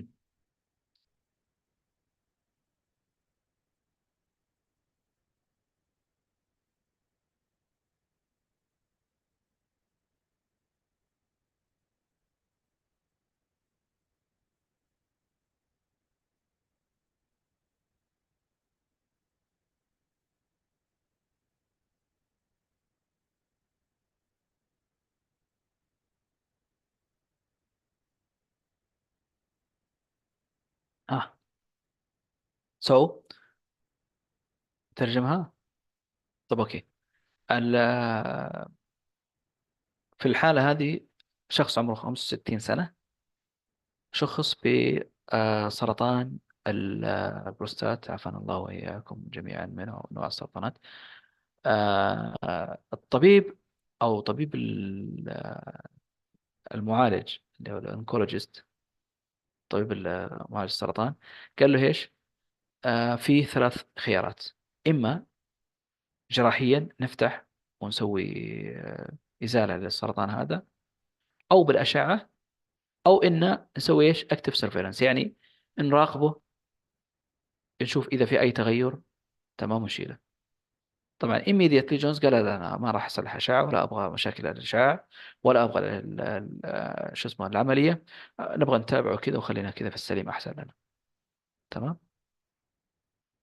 بينما الأهل قالوا لا لا معلش، ندخل العملية الآن وشيله علشان ما يعني تتضاعف الحالة عليه ونفقده لا سمح الله كذا وكذا. جميل. الآن صار في إيش؟ صار في كونفليكت، صار في اختلاف. There is a clear conflict in this situation, but the patient choose active surveillance, the family choose surgery. Okay, the patient will somehow understand something. يعني عنده حاجة في عقله، عشان كده اختار هذا. Patient afraid of the complication or the consequences of the surgery and radiation, but the family disregard all of these risks and choose the surgery to ensure the less period of recovery. Okay. طيب. Okay. الآن the healthcare team should facilitate a meeting with that includes Jones and his family and the oncologist. تمام. During this meeting, the oncologist should reiterate Mr. Jones' right to choose, emphasize the family that Mr. Jones has the right to make decision about his own healthcare based on his values and preferences. And this is the first thing we have to say. Mr. Jones has no mental impairment. Okay, and he has the autonomy to decide. He has the right to decide for his treatment or for the procedure that he will go. It is an option. Okay, he was opted by the oncologist that you can go for surgery, you can go for radiation, you can go for active surveillance. So I choose it. I choose one of the option. I'm not doing uh, like invasive, or I'm not doing something that could harm me. It is, since it is one of the option, so he has the right to choose it. Okay, but what the healthcare team should consider in this situation, they must provide a comprehensive information. لازم نعطي معلومات كافية لجون والعائلة حقته, ensuring that both John and his family understand the implication of each treatment option, including the benefits and risks associated with the surgery, radiation, and active surveillance. Okay, so they must explain it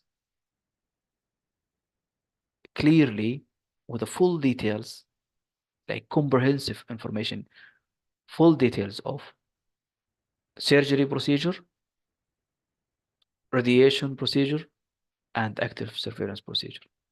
What is the benefits that I will get out of the surgery? What is the benefits of I will get out of the uh, radiation, as well for the active surveillance? What is the risks? Okay, you might get, let's say, for example, the benefits of surgery. It is procedure, 1 day, you'll be in the hospital, 2 hours operation. Within 2 hours, you are finished. You are out of the surgery.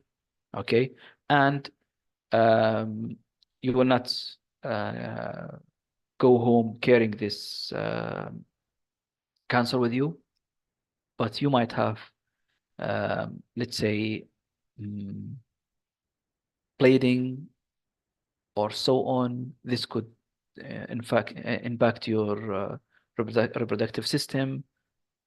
Okay, what will be the other side for what is the benefit of the radiation?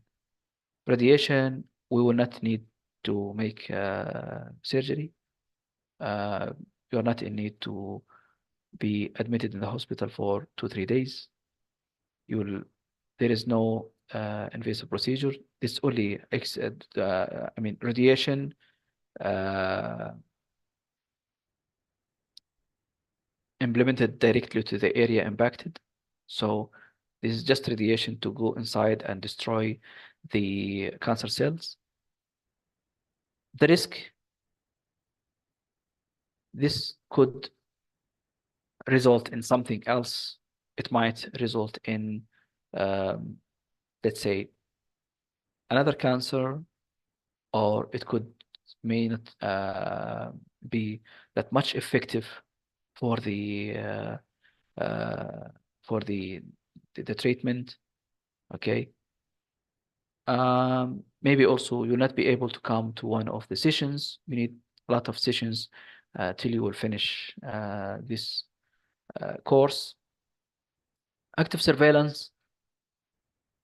What is the benefit? That you will not be exposing to the radiation, you will not go to the OR or the operation room. This might like not increase. Maybe this is an old issue, it's not affecting you. But what is the risk? This might like transfer to another organs. Another risk, being under pressure always. This could result in depression or in anxiety or impacting your mental health. So uh, your uh, choice for active surveillance, this could be not the best for you for this case exactly. Okay, so this is the comprehensive, or this is somehow comprehensive information. So you are helping the patient to choose what is the right for him, or what is uh, the best method for this case, okay, or best treatment approach for this case. Also, you will encourage open dialogue, foster an open discussion where Mr. John can express his concern and reasoning for choosing active surveillance. احنا قلنا هو اختار الاكتف surveillance, right? طيب اعطيه المجال يتكلم, will let him talk, will let him explain why he chose that. Okay, and this is the beginning of uh like of room of changing decision. If I will just give someone the way to express all of his feeling about the decision he made, it will be a chance for me that to move him from this decision to another decision, which is best for his best interest for his case. But for this one, I cannot convince him, because this is one of the option has been given by the oncologist. You're with me. So I can't say to him, oh, this active surveillance is not good for you, because it is already one of the options. If he said no for all, yes, we can say we can convince. But though his family, they are not agreeing for this procedure or for this approach, he has the right to choose the approach or the medication or the treatment plan. Okay, but since his family, they are not agreeing, he has the right to talk freely why I decide for this, and what is my concern, and how I'm seeing it, and how I'm feeling like it is good for me, while also allowing family members to voice their worries. So this is another part. This is in how to convince. This is room of negotiation. This is the best way of discussing conflicts or unagreeing uh, matters between members or team or families. Okay, so say whatever you are feeling. Say why this is your choice. Then let us say so. Why we choose that. Why we are choosing this. It is not matter of what you choose we are against, but it's matter of we are sitting in the fence and we are feeling that this choice for you could not serve you as the best way. Though it will serve you, but it's not the best way. Okay? So this dialogue can help bridge understanding between Jones and his family.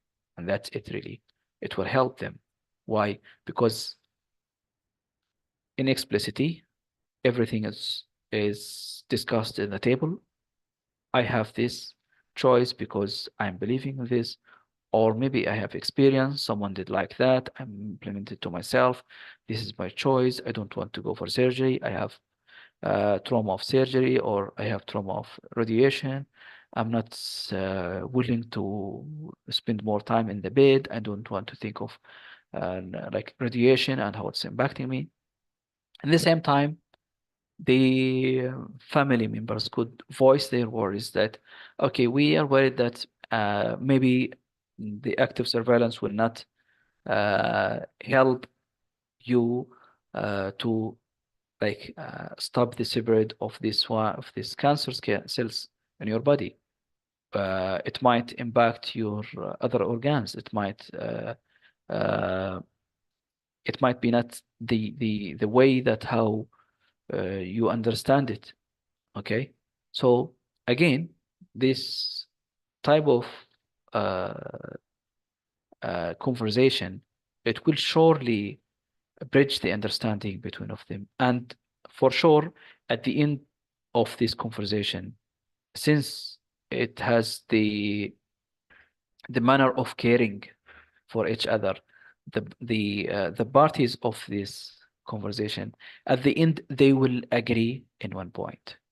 Okay, at the end they will arrive to a decision that all of them they they value it. Okay, so assess understanding and support, confirm that Mr. Jones fully understands his option and is making an informed decision.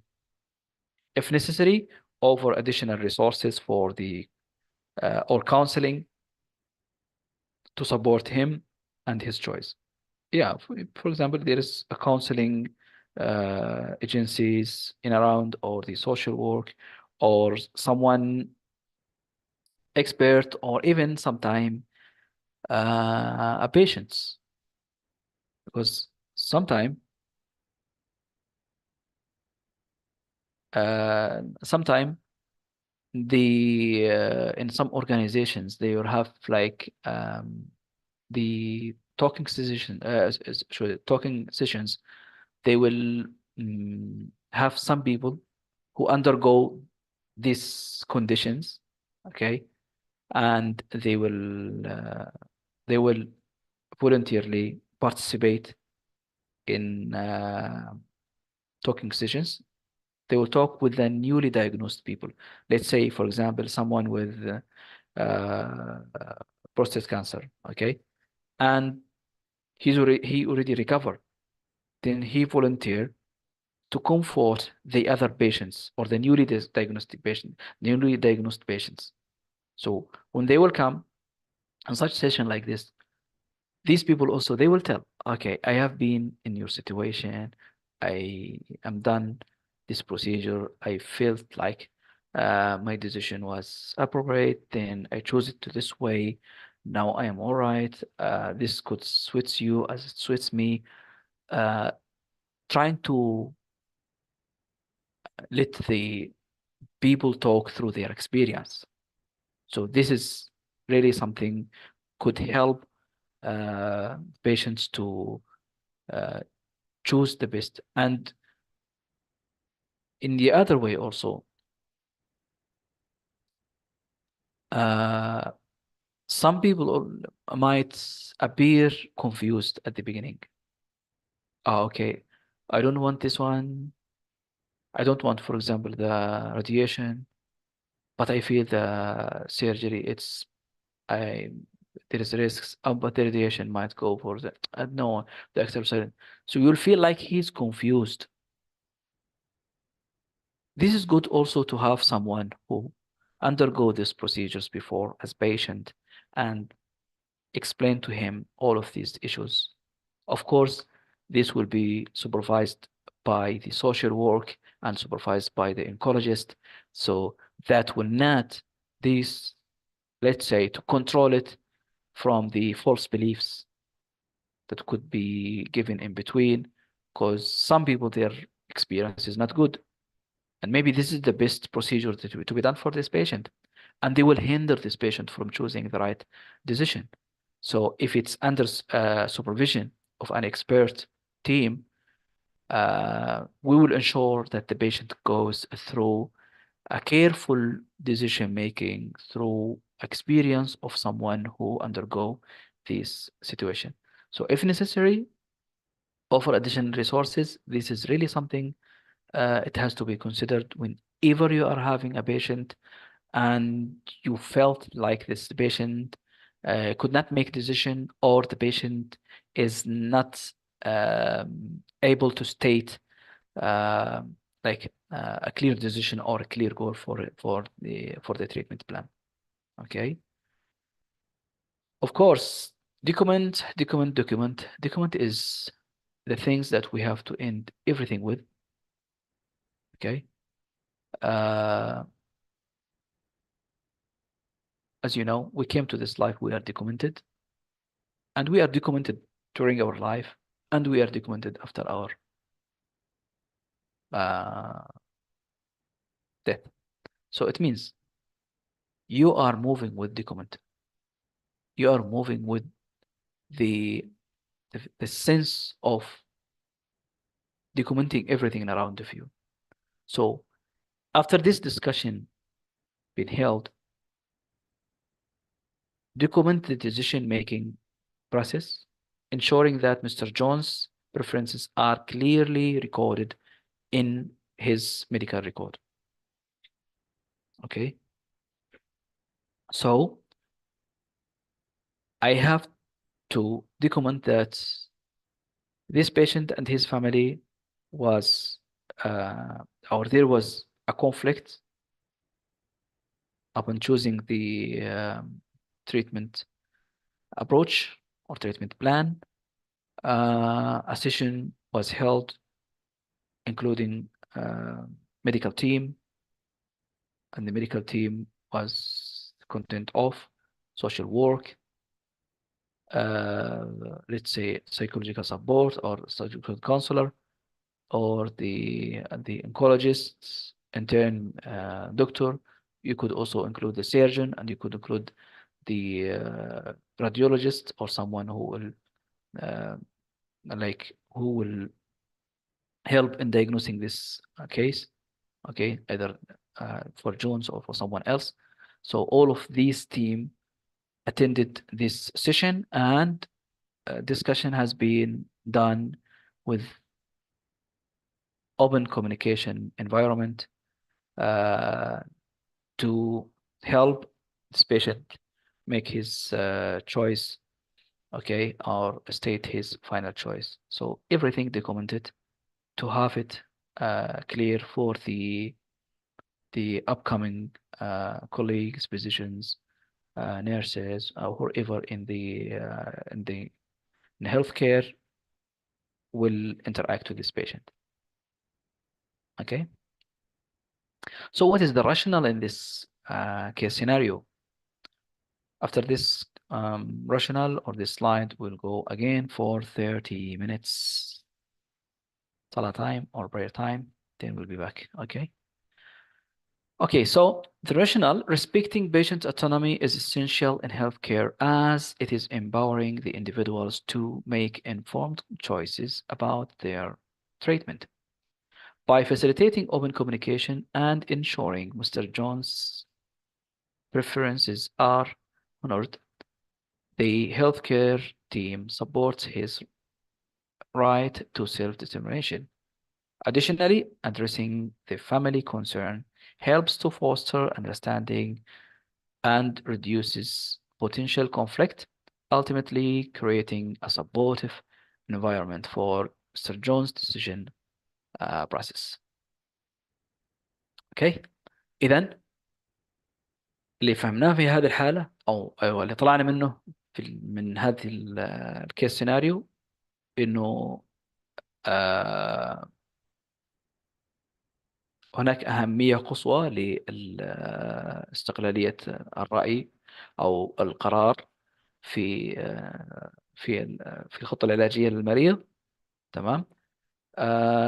ايضا توفير فرصه للنقاش المفتوح ساعدت المريض على أخذ القرار. تمام. بالإضافة إلى أنها ساعدت أيضا أهله على الوصول إلى قرار موحد مع المريض. وبالإضافة إلى أنه تعطي انطباع للمريض إنه قرارك له احترامه. It is valued for the treating physicians and the medical team. بالإضافة إلى أنه قرار أيضا relative. It is also valued, and it is our aim that to make you all agreeing in one procedure that could help to uh, choose the best of interest for your condition. Okay, part two will be after 30 minutes.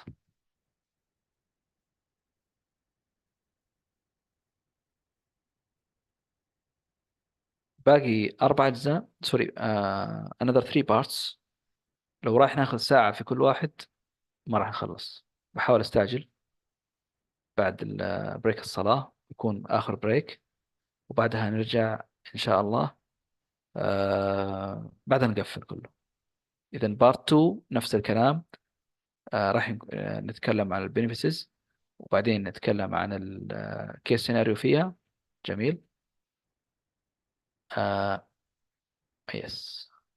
اوكي، نتكلم عن كيس سيناريو فيها، بعدين نقفل نطلع على اللي بعده، نون هارم، وبعدين على الجستس. اوكي. بعدين ان شاء الله يكون نحاول قدر المستطاع نخلصكم على الساعة 2 إذا قدرنا. بس خلونا المرة هذه نطلع 30 minutes للصلاة. تقبل الله طاعتكم. خلونا بس نعدل على السلايد.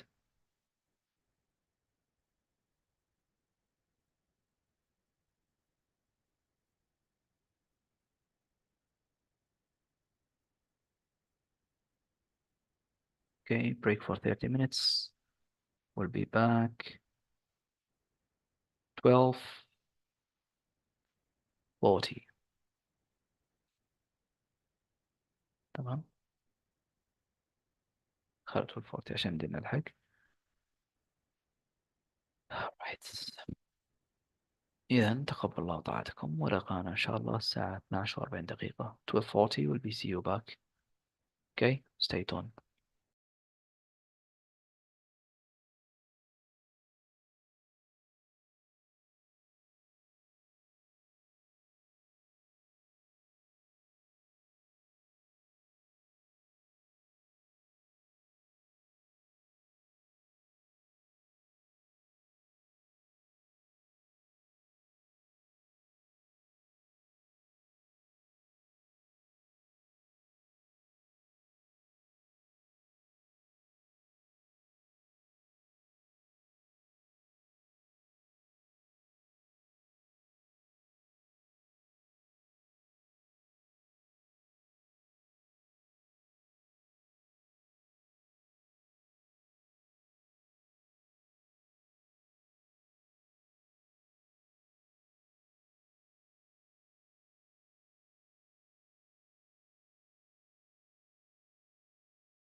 Assalamu alaikum. Welcome back. Hopefully it is the last break we are going for, and it is 12:40 on dot.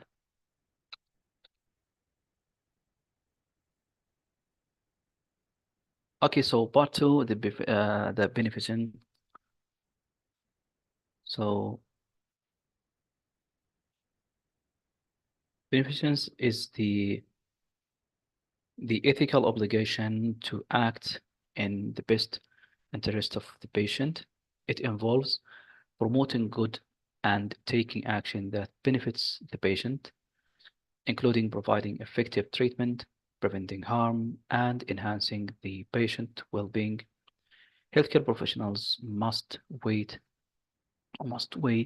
the potential benefits of intervention against the risk involved. So, of course, before doing anything, how will that impact the patients positively?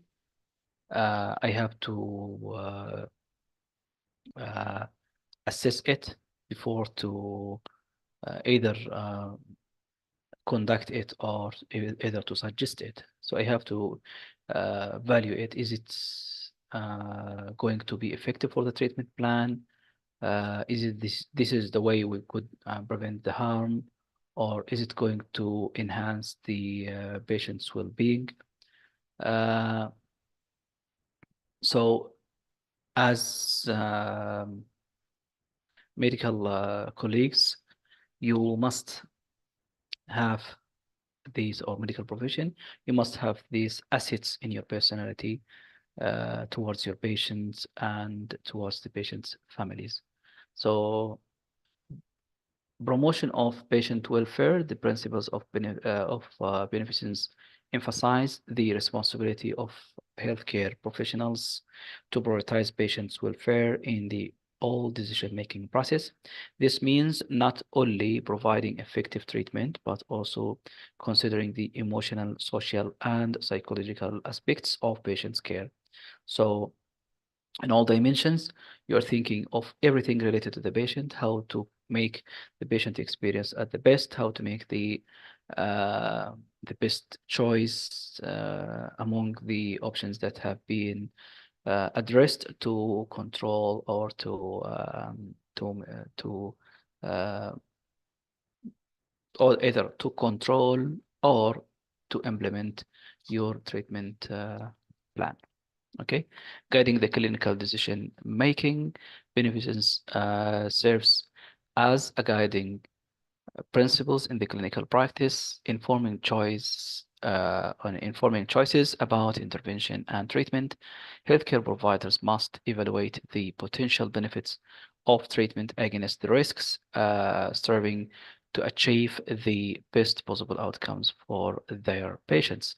So still we are making the same. You must be equipped with the enough or the optimal level of skills of decision making to maintain the uh, maintain patients' rights as priority for your in your journey of treating patients. In research, the ethical obligations in research context, beneficence requires that studies are designed to maximize potential benefits while minimizing risk to participants. So that's what we mentioned a while ago. In the bachelor, you will study ethics. In research, you will study ethics on, and you will implement ethics, and you will focus for ethics, and everything for you. It is linked or it is controlled by the ethics, meaning your movement from proposing a title for research. First thing, you have to approach the ethics, how you are going to consider it. Second, from the approval of the research title till the data collection, you can't do anything until you have your endorsement paper is ready, which means you can, or you are ready to go for data collection when you are discussed for your article or for your research, They will also approach the ethical considerations, how it was considered in your research, and how it is addressed if the human use as a subjects in these research components. So the principles or these principles, the ethical obligations, is is crucial for ensuring ethical standard in clinical trials and research involving human subjects. So it is really, and whenever you will go for the research sites, you'll find that ethical is one of the main or one of um, the primary documents that you are required to submit before to even get the approval for your research. So is it involving humans or human cells, or it is just something out of the humans? So if humans are your subject, you will really need strict, you need to um, like to provide various documents and uh, requirements really to it is not easy. It is not easy once the human is involved. So this is ethics, and it has to be because researcher and uh, researcher institute, they are mainly focusing in saving the patient. So of course they will not make it easy for everyone to do inhuman uh, practices on the human subjects. Balancing benefits with or beneficence with autonomy. Well, it's somehow, if you will see it, you will say, am I talking about autonomy a while ago? And now I'm saying that I have option. Well, it is not that. While beneficence emphasizing the acting in the patient's best interest, it must be balanced with the respect for patient autonomy. So it means I'm choosing the best for the patient, but still considering the autonomy. Well, how it could happen? Healthcare providers should engage patients in discussion about their treatment option, ensuring that their value and preferences are considered while serving to or striving to or striving, sorry, to promote their well-being. This balance is essential for ethical decision making in healthcare. Let me explain it in better way. If, for example, I have a patient and like what I stated a while ago, a patient came to emergency department and I have to make for him a plain CT scan. It means from uh, whole body from head to toe. In this part, I'm focusing only in the cervical uh, vertebra. So I want to see it as main because the patient has some indications in which saying to me that maybe there is a cervical injury. So in this point, my option is to have a plain CT scan, but the patient refusing to do it all because he said, "I don't want to expose to the this amount of radiation." So what we will come for, or what we will come up with, the best patient interest, or if I will act in the patient best interest, I will go in the middle. That okay, I will minimize it or narrow it down to the cervical uh, vertebrae only, CT scan. Then the rest, I will just roll it out by physical examination, by whatever way. So in this part, with open communication skills, you can let the patient activate his autonomy sense and decide for this procedure or agree for this procedure.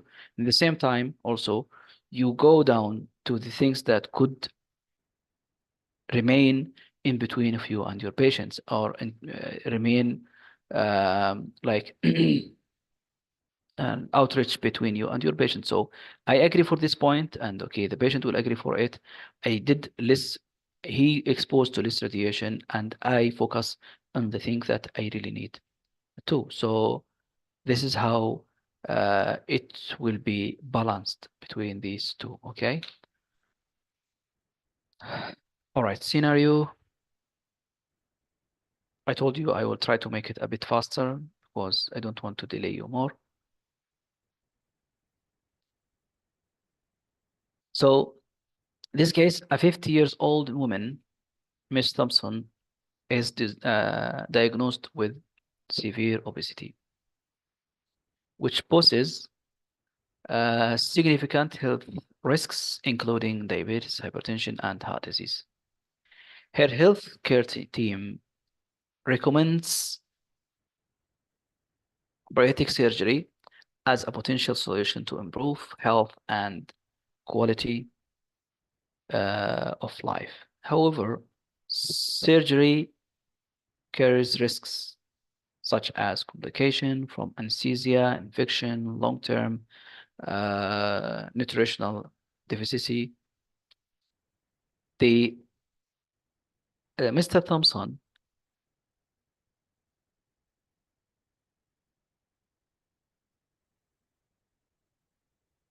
okay, Mr. Thompson is apprehensive about undergoing surgery due to the risks or due to these risks, but her physicians explain that the potential benefits, including significant weight loss and reduced risk of obesity-related conditions, could greatly enhance her overall health and longevity. So, a patient with obesity, okay, seen by her doctor, and he suggests that she will go for a surgery or a bariatric surgery, okay? Why? Because it will cut the edge of going or proceeding to a lot of risks could be triggered by the obesity, like the hypertensive, diabetes, and heart disease. So what her doctor said that this surgery is the easiest way for you and like direct to the point, okay? In which she is not that much agree because um, there is a consequences for this. Anesthesia, infection, long-term nutritional deficiencies. So maybe she will value these things and she will say, no, I will try to do for something else. So let's see the question, how should the healthcare team approach Ms.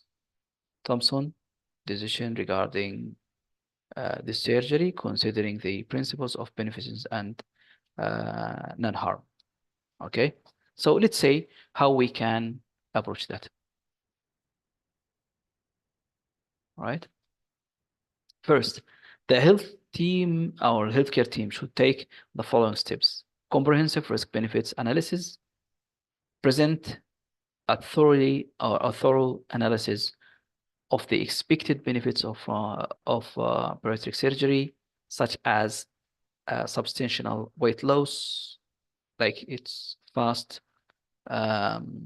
reducing weight or dramatical reduction in the weight, uh, or reducing the weight in the short period, improve management of diabetes, enhance quality of life, alongside the potential risk of risks involved. Okay, so this is the first approach we can. The informed consent process. In short, Ms. Thompson is fully informed about the procedure, including all possible complications, and the likelihood of success. This empowers her to make an eligible decision regarding her health. All right. So the first thing, like in the comprehensive risk benefits, state everything that could lure her to the surgery, and also keep her informed about what could happen. This complication could happen, this complication could happen, infection, uh, complication from anesthesia, and so on, everything around. Okay, but not in the way that it is terrifying the patients. Okay.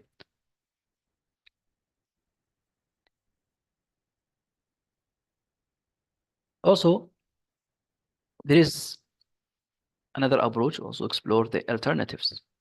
Discuss alternative treatment options such as lifestyle change, diet and exercise, or the non-surgical weight loss therapies to provide a comprehensive view of her choices.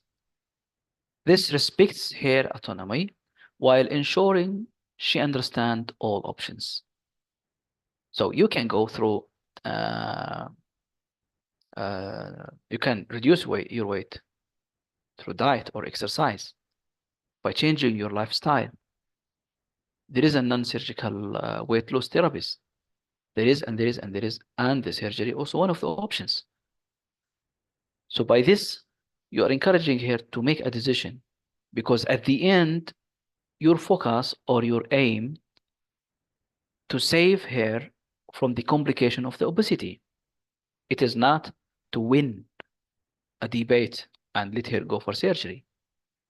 So your point is that how I could carry her to a better lifestyle or to better well-being. Okay. Then encourage open dialogue by facilitating a conversation about her concerns and fears regarding the surgery. Uh, Addressing these issues can help Ms. Thompson feel more comfortable and supported in her decision-making process. Of course, always open communication or room of communication or open dialogue communication. This is something will really uh, makes you feel better, makes you feel valued, okay? And this will help the patients. There is really a significant impact in patient decisions towards their treatment plan if they will feel that they are valued and their decision is really like considered. Okay. We can use also the support system. Recommend involving family or support group in discussion, helping Ms. Thompson feel supported in whichever decision she makes, whether to proceed with surgery or explore other option. So the rationale, balancing the benefits or the benefits uh, and non malfeasance or non-harm or harmless, requires a careful assessment of the potential benefits and the risks associated with the bariatric surgery by providing a comprehensive information and forecasting or fostering an open dialogues. The healthcare system respects Ms. Thompson autonomy while ensuring she understands the implication of her choices. This approach also empowers her to make a decision that align with her personal health goal and values, ultimately leading to a more ethical and patient-centered care process. Okay. Now we are the part 3 or the third principle, which is non-malfeasance or non-harm. Okay, it's used to be say non-harm more than this malfeasance. So it is a principle of do no harm It requires healthcare providers to avoid causing harm to patients, whether through acts of commissions or omissions. These principles emphasize the importance of assessing risk and ensuring that the benefits of treatment outweigh any potential harm. It means it means that I am doing the non-harm procedure to the patient, and at the same time I'm evaluating the patient autonomy, whereas this decision the patient make, it will not harm him. In the same time also, I will not make a procedure because I was expecting it will be good for him, then I will harm him, because we cannot accuse that there is a medical profession will try to harm patient, because this is against humanity, not only the carrier vision and behavior, but in order, and sometime you wanna help someone, and to find out that you are doing the unsafe maneuver for him, that will not be good for. Hold on, please, for a while.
Sorry, I got a call from the unit.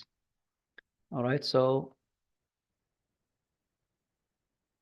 practice the non-harm, okay, either in your decision or in patient's decision. So, meaning to say that try to consider the or value your decision before you implement it for the patient, or before even you suggest it to the patient. Some of the procedures, it's really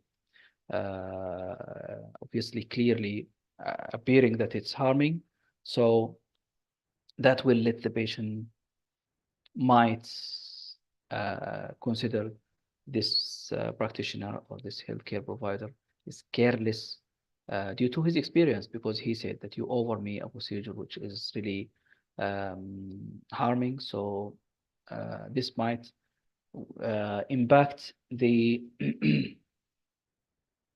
this might impact the trusts between the nurse and the patient, okay, or and the doctor and the patient, or whoever the healthcare workers, okay. So patient safety is the first of non-harm. The principles of a fundamental, or this principle is fundamental to patient safety. In clinical practice, healthcare professionals must prioritize actions that protect patients from harm, including minimizing the risks associated with its treatments or procedures and the medication. Vigilance in monitoring for adverse effects is crucial. So that's why we are uh, focusing in the patient safety or focusing in the non-harm procedures, because this is one really of the aspects that could uh, show our patients that we are caring. This is one aspect that build up the relationship between the clinician and the patients. And at the same time, also, it is improving the uh, patient satisfaction, patient adherence, blah, and all of these sort terminology. So since you are focusing for this, the patient safety and the patient understanding that you are prioritizing his safety as one or number one goal for him, he will be uh, like um, he will be more cooperative. He will be more believing in the autonomy. He will be more believing in the or trusting this procedure and trusting this clinician. Uh, he will be more cooperative. Okay. So patient safety, of course, it is matter, and it has to be matter of everyone for all patients during their uh, journey in the hospital. Next to that, the informed decision making, the non-malfeasance is closely linked to informed consent. Again, we are in the informed consent, and we will talk a lot about the informed consent. It is because this is really one thing that shows the ethics, one thing shows the patient's rights, one thing shows the safe environment for or safe treatment environment and safe clinical settings. So patient must be adequately informed about the potential risks and harms of proposed treatment or procedures to make educated decision about their case. This empowers them to weigh the benefits against the loss. So, as we mentioned a while ago, you have to state it clearly that the patient consent to sign this um, consent form or to sign this form, agreeing in this procedure or this treatment plan or this medication and so on. So if that's clear for him, for sure, all of his treatment journey will be clear for him. Because the point is that let me understand what you are going for, okay? Then I will be bearing with you. It will be easy for me to cope up, okay? You will be more cooperative. So you sign the consent, and again, also your consent must be documented in the patient's file. Okay, so informed decision making. Even by this, also you are reflecting that the patient has decision. So by signing this consent, you are showing in the patient record that I share him the decision to decide for this procedure, then this is his signature. Upon agreement, he signed, he agreed for the procedure. Otherwise, he goes against medical advice. Okay? And in both situations, we must sign it. So balancing risks and benefits, healthcare providers must continuously evaluating the risk associated with any intervention against the potential benefits. This balance requires careful consideration, especially in the high risk situation or when alternative treatment options are available. So let's say if you are having a patient like the case we got a while ago, prostate cancer, and he chose to go for active surveillance. Okay. Along the journey, whenever I'm seeing the patient coming for an appointment, still I should observe, is this decision we have done or choose still the right decision for him? Is there a risk in this decision, or there is a benefit. Okay, so if there is risk for that, I still have another two options. I can go for radiation intervention. I can go for surgery intervention. Okay, so by keep in balancing the risk and benefits all time,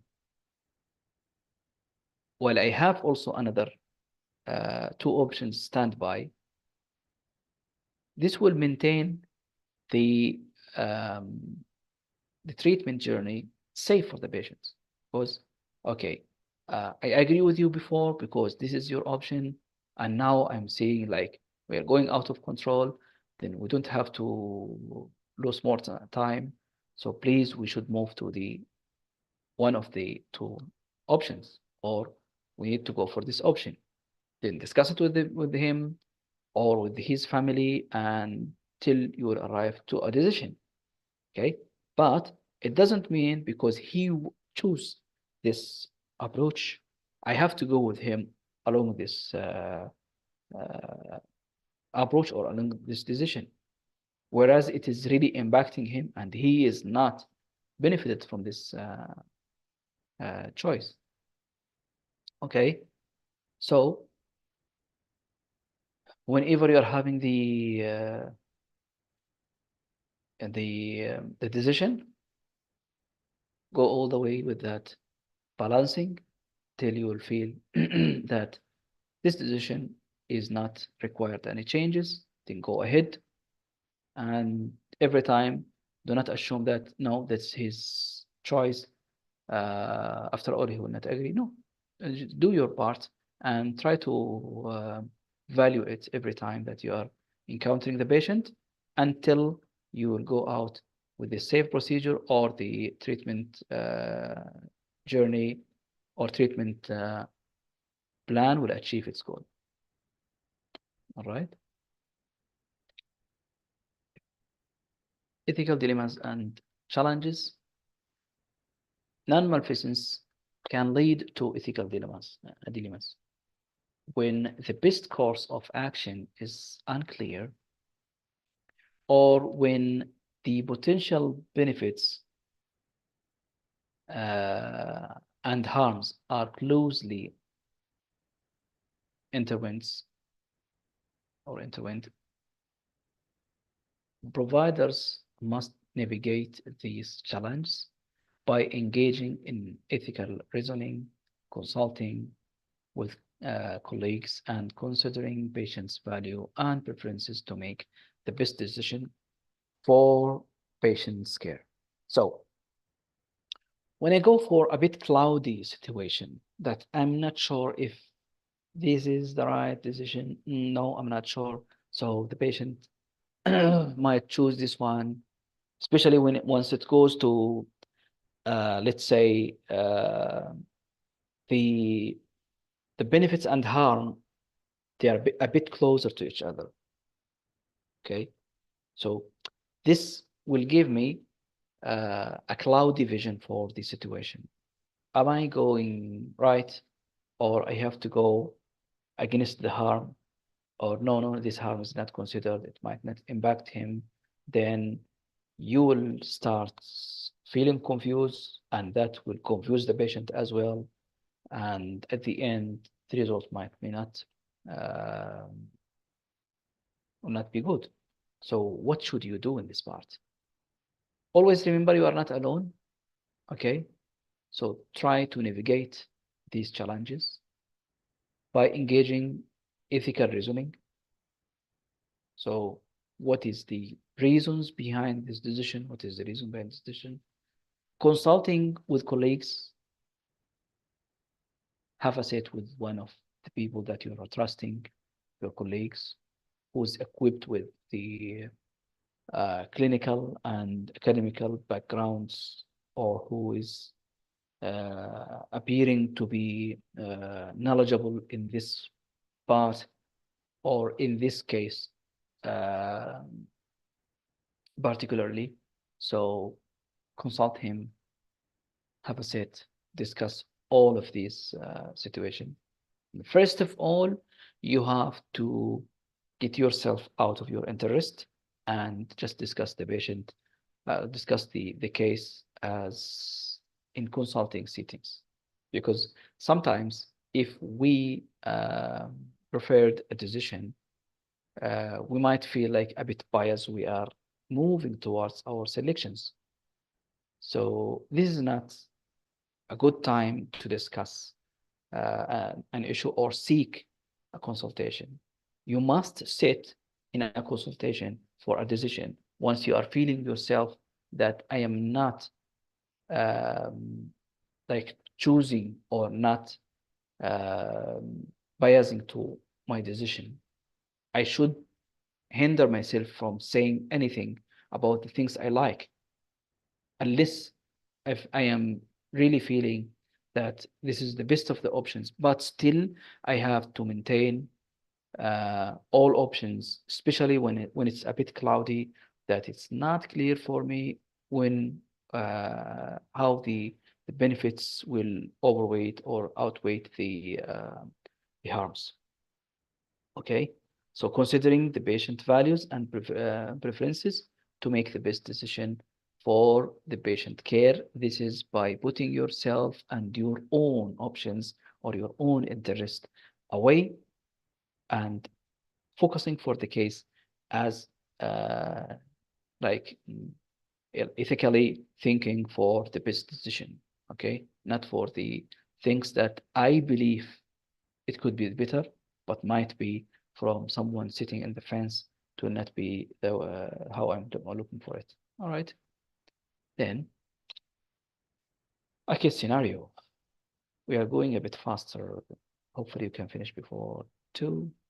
Okay, so be with me in this case. Bear in the scenario. Let's see how we can uh, reflect the non-harm attitude in this case. A 72 years old patient, Mr. Stevens, is admitted to the hospital with advanced heart failure.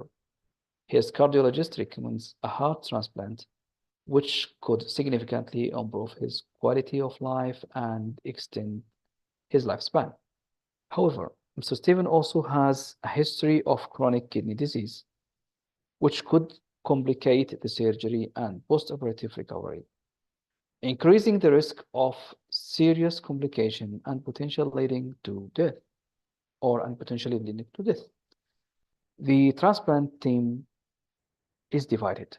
Some members advocate for surgery, believing that the potential benefits outweigh the risks, while others express concern about the likelihood of harm given. Stephen compared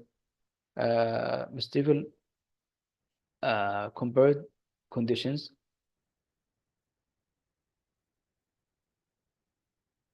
is eager to Mr. Stephen is eager to pursue the transplant, believing it is over him. It offers him the best chance at life, but the team must weigh the ethical implication of the procedure, which the surgery. So this is exactly what we said when the patient or the treatment journey situated in a cloudy vision or a cloudy site, meaning this patient need heart transplant, but he has a kidney issue, and the transplant team divided by 2. The surgeons, some of them they said, yeah, I will do it. It's best for him. Okay, and the others they said, please consider the complication of the kidney disease. So patient might die, or the complication of anesthesia and so on could kill him. Okay, so here both options or both scenarios or both situations is aiming for patient safety. Okay, and both are really something to consider. So some they said we can't do for him this one because he might die, and some they said this will help him for a better life span or a better life experience or quality of life. Okay, because if he will do this heart transplant, instead of they are saying to him that within this heart will work for 10 months, they would change, or the transplant or the heart transplant could serve him for 10 years, 20 years. So there is a big difference in the patient perceptions about his lifespan.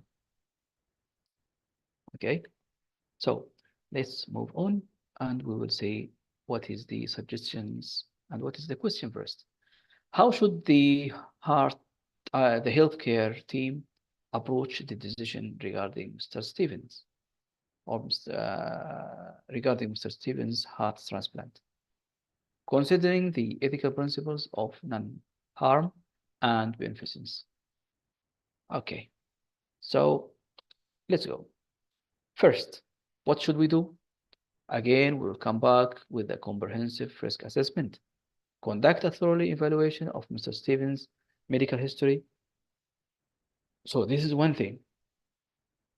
This is one thing that it is raised for the first time, that you'll go back to his file and read it in depth. You might have an answer could convince your colleagues, since the patient agreeing for the operation. You could use it to convince your colleagues to agree with you, because in the medical history, like including the history of heart and kidney conditions, to understand the full scope of risks associated with the transplant. This assessment should include input from nephrologists and other specialists. So, meaning that I will go to see to read the notes of the nephrologists, okay, and the internal medicines and the cardiologist before, and see how, in a wide scope, what is the situation of the kidney, and try to link these findings together, okay, to summarize it or to sum it up with a one statement. Like by reading the patient file, the history which is written about the kidney condition should not worry us to proceed for this condition, for this surgery. Or in the other way, the condition of the patient kidneys is not suitable for this surgery. Okay, so the comprehensive risk assessment, it is going to go in depth for both organs, okay, to value how this procedure is non-harm procedure. Okay, so to get this, or to get the distance between the risk and benefit a bit way, because if you did not discuss it, it is more closer to each other. When you are reviewing the patient file, this will make a bit distance. So the more distance between these two options, the more it will make it visible or clear for us benefits and clear for us risk. Hopefully this clear. بمعنى انه لما انا ابقى في قرار داخل ضبابية، تمام، الان عملية نقل القلب او زراعة القلب قد تؤدي الى تحسن حالة المريض و يسمونها اللي هو لايف سبان، اللي هو يعني تطلعه في الحياة مثلا، او الاكسبكتيشن، يعني انا بعيش مثلا 20 سنة 30 سنة، هذا جميل المريض، تمام. في المقابل ممكن يقول لك بسبب التخدير وبسبب ضعف الكلى عنده ممكن لا سمح الله تؤدي له وفاة.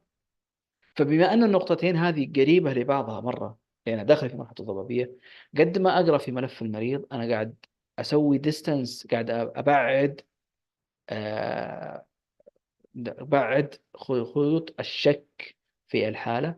فكل ما تحركت أبعد النقطتين هذه عن بعض، أو القرارين هذول كل ما أبعدوا عن بعض، كل ما أصبحوا في دائرة أوضح للقرار. بمعنى أنه بعد ما نقرأ في ملف المريض وحصلنا أنه مثلا ملف أو الكدني كونديشن أو حالة الكلى غير جيدة تماما. تمام. وبالتالي ممكن فعلا العملية هذه تؤدي إلى ضرر المريض.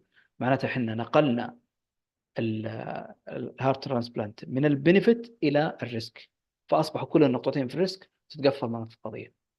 لكن لما نكتشف إنه لا، الهيلث كونديشن للكلية ممكن يكون يعني أفضل مما كان متوقع، قد تكون العملية دي تمر بشكل كويس، نرجع للملفات، لملف المريض ونقرأ النوت أو البراجرس للطبيب الكلى، إيش كان كاتب في الحالة، ونوصل لنقطة إنه أصبحت أقل ضبابية، وبالتالي أصبح عندي نقطتين واضحة، أحمر وأخضر، clearly benefits وريسك. تمام. هنا أقول يلا إحنا نتفق على آلية ونصل لمرحلة نروح للبنفيت أو للفوائد. Informed consent process ensure that Mr. Stevens is fully informed about the potential risks and benefits of the heart transplant, including the specific risks related to his kidney disease. This empowers him to make an informed decision about his care. So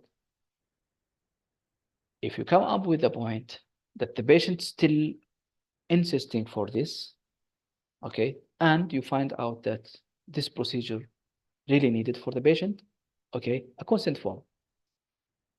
Patient will sign that I am aware of the procedure and I'm aware of the consequences. Then with all of that, I agree to proceed for the heart transplant. Okay, so this is also to be kept in his file, and as respecting of the patient will sign and they will decide for their choices. Discuss alternatives. So present alternatives, as we mentioned a while ago, for everything there is alternative way. So present alternative treatment options such as medical management or palliative care, which may provide quality of life improvements without the risks associated with the surgery. This discussion respects Mr. Stevens' autonomy while ensuring he understands all viable options. So, after all, the two teams sit together, okay, and they find out that they could not weigh the benefits over the risks. Then they decided that this operation is not going to be happen. So we have an alternative way. We can go for medical management with treatment, medicine, فترة علاجية يقضيها المريض, okay, as is, or we'll go for palliative care. So this is one of the options that you can go through. يعني تقدر تروح على الطب التلطيفي, يعني it will provide you quality of life, and it is hinder you from going to the risks that could associate with the surgery. So this is one of the options. Why not? Okay, why not? Some patients, this could do a lot with them. All right. So discuss this discussion respects Mr. Stevens' autonomy while ensuring he understands all the valuable portions. The ethical consultations.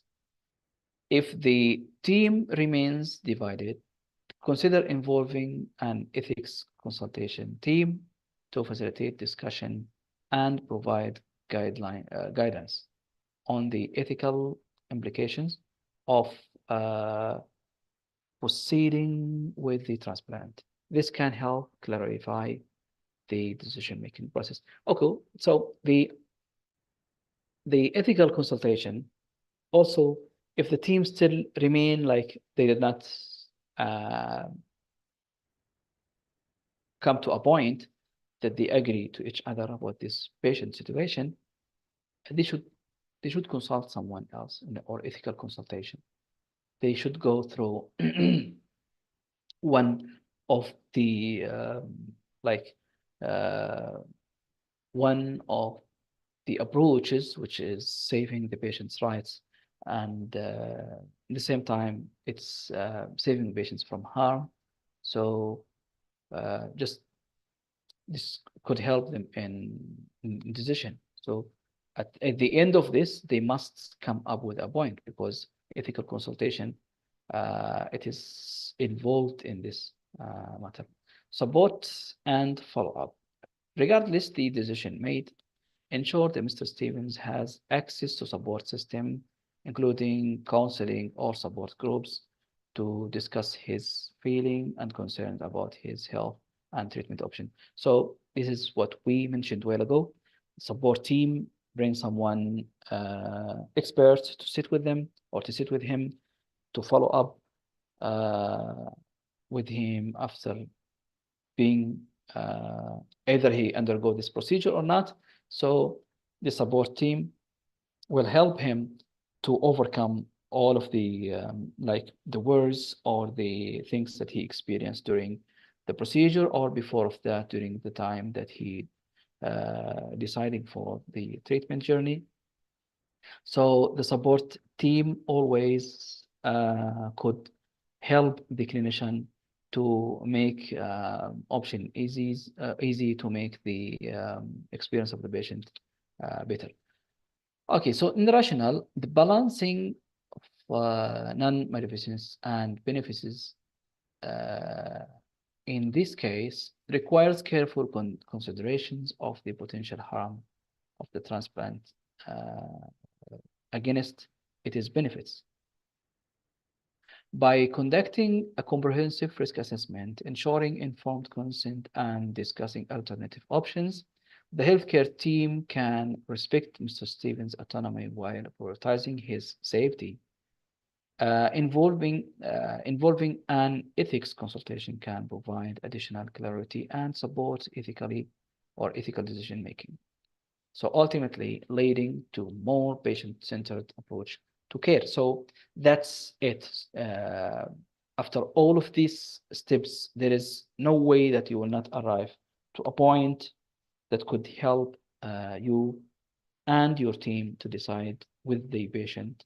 And at the end, also we are the benefits outweighed the risks. At the same time, the patient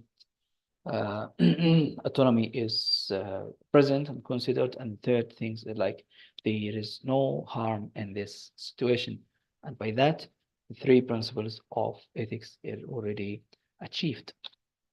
Then part four, the justice. What do we mean by the justice? What is the justice? And the justice involved in fairness in the distribution of healthcare resources and the treatment. It addresses issues of equality and access to the care, ensuring that the patient receive fair treatment regardless of their background, socioeconomic status, or personal characteristics. This principle highlights the need for equitable healthcare practices and policies to protect vulnerable population, meaning to say patient is patient. I have nothing else to present and I have nothing else to decide for. I cannot decide via their gender or for their background or nation or nationality. Once he is uh, once he is appearing to me and seeking the help, he will be helped. Okay. So equitability, access to healthcare. Everyone should access to the healthcare in same level and uh, same way. So all of these must be considered. Oh, hold on.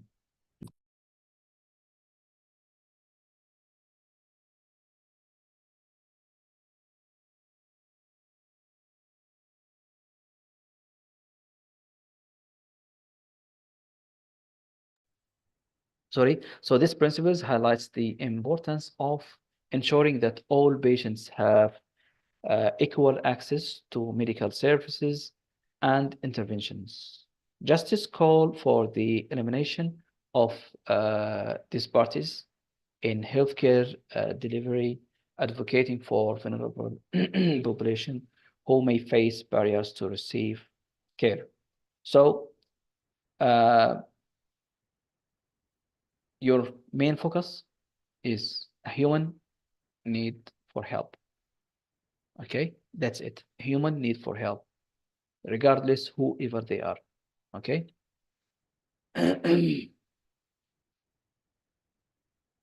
Allocation of resources, of course, it is aspect of fairness that you allocate all the needed equipments and manpower for all locations, not prioritizing a place than others.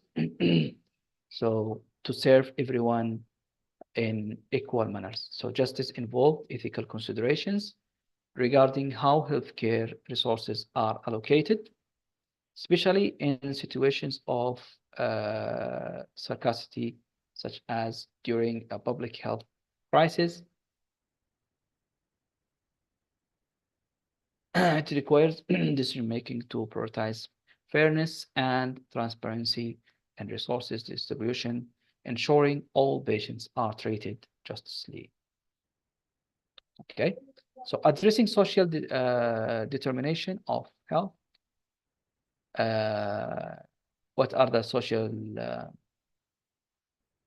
the determination? It's okay. It is the principles of justice recognize the health outcomes are influenced by social determination, which is such as education, income, environment, and neighborhood, social community, and so on. Okay, so addressing these factors is crucial for achieving the health equity and ensuring that all individuals have the opportunity to attain their highest level of health. Okay, so um, you'll find even in the like there is similarity one of these aspects to manage the social determinists or even in the equity or the equal in healthcare, you'll find there's a certain standard for primary healthcare. So primary healthcare distributed everywhere in the country in the same scope and same service. All facilities available in all of these, it is equal. So this is one of the things that considering the justice or considering the fairness. Uh, so, okay, so this is one of the options that, sorry, this is one of the approach that to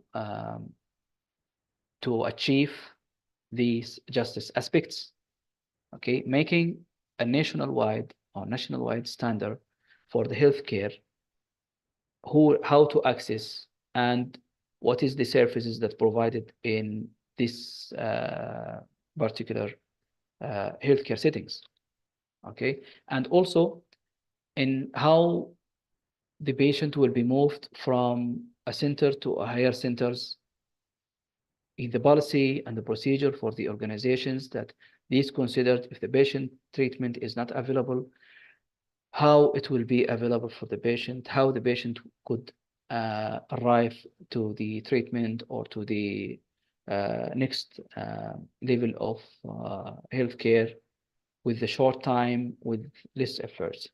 Okay, So legal and ethical obligations, justice is not only an ethical imperative, but also a legal obligation in many healthcare systems. Laws and regulations often mandate non-discrimination and equal treatment, reinforcing the ethical necessity for healthcare providers and institutions to uphold justice in their practice and policies. Okay, still the same. And we have this scenario. It is the last scenario, please. Guys, cope up. Let's do something. So in this scenario, a small hospital is faced with a critical situation during the flu outbreak. Hospital has a limited supply of ventilators and is overwhelmed with the patient suffering from severe respiratory distress. Okay. Among the patients are two individuals in need for a ventilator. Patient A, a 30 years old healthcare worker with no pre-existing conditions who has been vaccinated but developed a severe case of the flu. The patient B, a 70 years old patient with a multiple comorbidity, including diabetes and chronic obstructions pulmonary disease, COPD, who also contracted with the flu.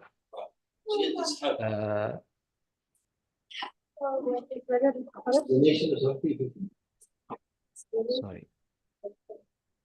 Bayan.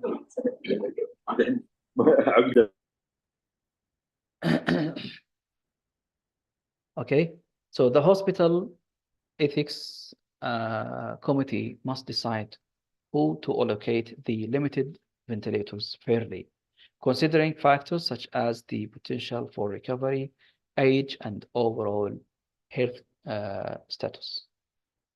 Okay, so two patients, one is 30 years healthcare workers, okay, with no pre-existing condition, who has been vaccinated but developed a severe case of flu.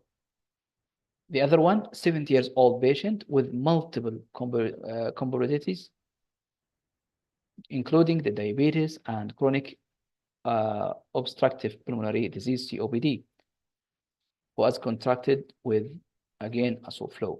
So the first one, A, is a young guy or 30s or in 30s, and he's a healthcare worker, okay, and has no pre-existing conditions. He's vaccinated, but he contracted with the flu. The other one, 70 years old, and he has another disease like diabetes and COPD. Also, he got flu. Okay, so a committee in the hospital set to decide who how to allocate the limited ventilators. They have one ventilator to whom they will give. Okay, considering what considering the factors such as potential for recovery, age, and overall health. Okay, so let's see it. How should the healthcare team approach the decision regarding the allocation of ventilators in this scenario, considering the principle of justice and fairness? So the answer. First, so what we have to see as first, return the approach or evaluate which patient is most likely to be benefit from the ventilator. So they usually run like, let's say, if we will sit together, okay, how old this man? He's a 30 years old, and the other one is 70. Do he have any pre-existing condition? No. Oh, what about the other one? Still, he has COPD, blah, blah, blah. So the first one might go for short period in the ventilator. Second one might go for long because he has COPD. So maybe what he's having, it is as a complication of the COPD. Maybe it's so not only the flu itself alone. So focusing in the potential for recovery and overall health outcomes.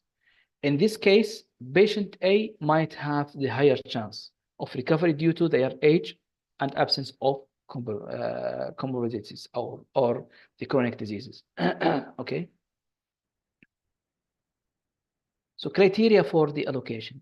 Establishing a clear and transparent criteria for allocation that prioritize fairness, such as the likelihood of survival,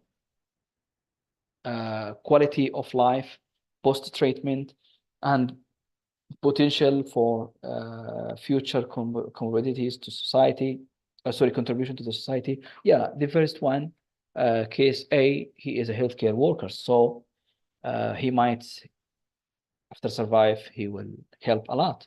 He has contributions to the society or to the community. So this helped to make an objective decision. Involvement of ethics committees. Engage the hospital ethics committee to review the situation and provide guidelines or guidance. This adds a layer of oversight and helps ensure the decision-making process is ethical and considering multiple perspectives.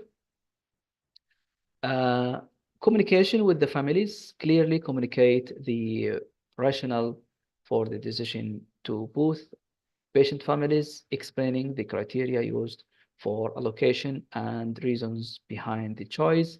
This transparency is crucial for maintaining trust with the healthcare system. Support for unselected patient. Of course, you will not leave him behind. So you'll ensure that both patients receive appropriate palliative care regardless of the ventilator decision. This also reflects commitment to patient dignity and care, even when resources are limited. So the decision only will go for the ventilator use or to whom the ventilator they will give. But if this not given to the patient, it doesn't mean that the patient will not require support. So of course there will be a support and a further care for him, like palliative care or the follow up and so on. So to ensure that they did the best of the options. Okay. The rationale, the approach to allocation or to allocating to allocating limited resources must prioritize fairness and transparency, adhering to the principles of justice. By evaluating the potential benefits for each patient and establishing clear criteria for allocation, the healthcare team can make a more equitable decision. Engaging the ethics committee and communicating openly with the families reinforce the ethical integrity of the process, ensuring that all patients are treated with respect and dignity, even in challenging circumstances. So it doesn't mean that if I have less resources, I'm not going to treat. We will go to treat, but we will prioritize patients based on the things that we discussed a moment ago. Then both patients will continue fairly treating them or providing them the needed care. Okay. So in the healthcare settings, of course, nowadays we are more clear than any time before that every department has a policy and procedure guidelines that to ensure you that you are working with the framework, and that will help also the all the upcoming healthcare profession to align with the goal of the organization in maintaining the ethics as priority and maintaining the ethics as practice or as a teacher for the staff.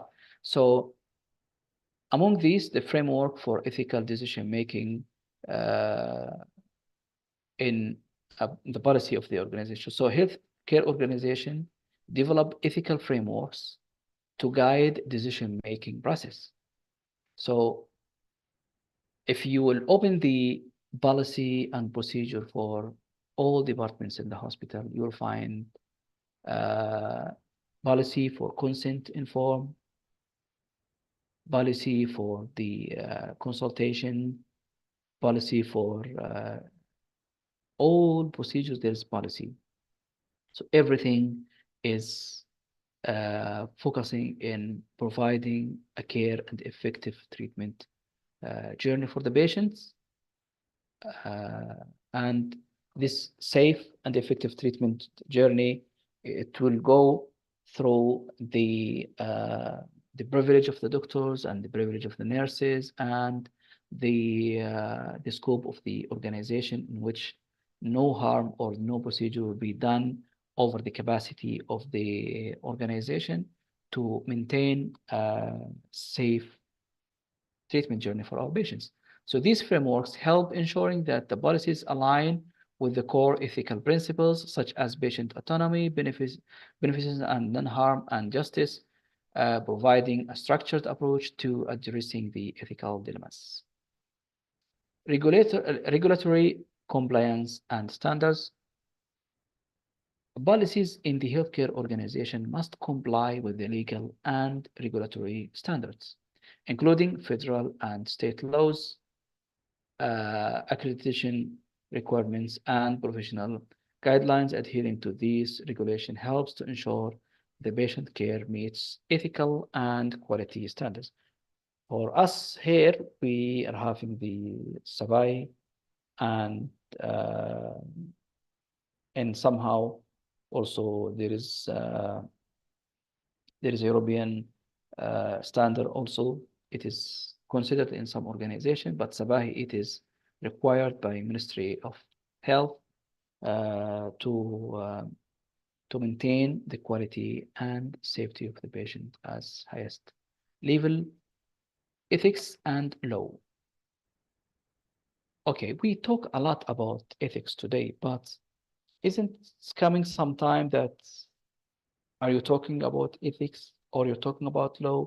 Is law ethics or ethics law? So how it is? Okay, so it is distinct but interrelated to concepts, meaning it is it but not. That's how they are saying it. So ethics and law are distinct yet interrelated. Ethics refers to moral principles that govern behavior, while law consists of rules established by the governing authority. Okay, I think this is clear. So ethics, it is the behavior of the practitioners, which is enhanced by the educational background, by considering the ethics, while the law, it is rules established by a governing authority, so by someone who has the authority to make so. In healthcare, ethical principles guide professional conduct, while law provide a framework for legal accountability. Okay, so ethical principles guide professional conduct, meaning if I will go for invasive procedure, I should ask for the consent form. Okay, so this is guiding me. The ethical is guiding me, while the law provide a framework for legal accountability. So if I did that, or I am the treating physician for this case, I will be in the law accountable for whatever will happen for this patient. You get my point now? So it's distinct but interrelated. So legal standards reflect ethical value, Many laws in the healthcare are designed to reflect ethical value, such as patient autonomy, informed consent, and confidentiality. For instance, laws requiring informed consent ensure that patients are fully aware of and agree to their treatment options, upholding ethical standards. Limitation of law. Uh, Law may not cover everything or every ethical dilemmas that healthcare professionals encounter. While legal standards establish minimum requirements for practice, ethical considerations often extend beyond legal obligations, requiring healthcare providers to navigate complex moral landscape that may not be defined or legally defined. Okay, so ethical is more wider or broad than the law. All right. Is that clear? So ethical consideration often extend beyond legal obligation, requiring healthcare providers to navigate complex moral landscape than that may not be legally defined. So role of professional codes, professional organization in healthcare often establish code for ethics that provide guidance to practitioners. This code may set a higher standard than the law, emphasizing the importance of ethical behavior, even in situations where legal requirements are minimal or absent. So, ethical decision making in legal context, the healthcare professionals frequently faces situations where ethical decision making intersect with legal consideration. For example, in case of end of life care or resource allocation, providers must balance their ethical responsibilities to patient with legal constraints, highlighting the need for nuanced understanding of both ethical and law practice. Okay. All right. So we are at the end of the journey, and thank you for being with me today here. I'm sorry, I thought I can make it for a bit shorter than this, but unfortunately, uh, it is a lot. Then I just try to minimize it. Please, before you go, you are uh, there's a need for, I will just close the screen sharing, okay? And it will be back to you, Ms. Bushra, so that you can share what you have to share. All right.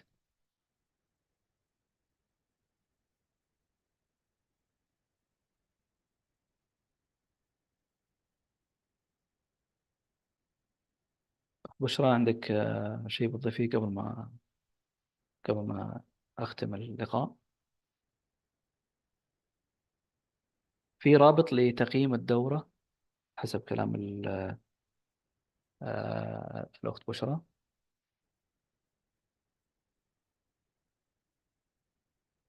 Thank you so much سيد محمد. طبعا على حسب توجيهات المنظمين أنه التقييم متطلب أساسي لإصدار الشهادات. Therefore, please do your best in this part so that I can let you go early.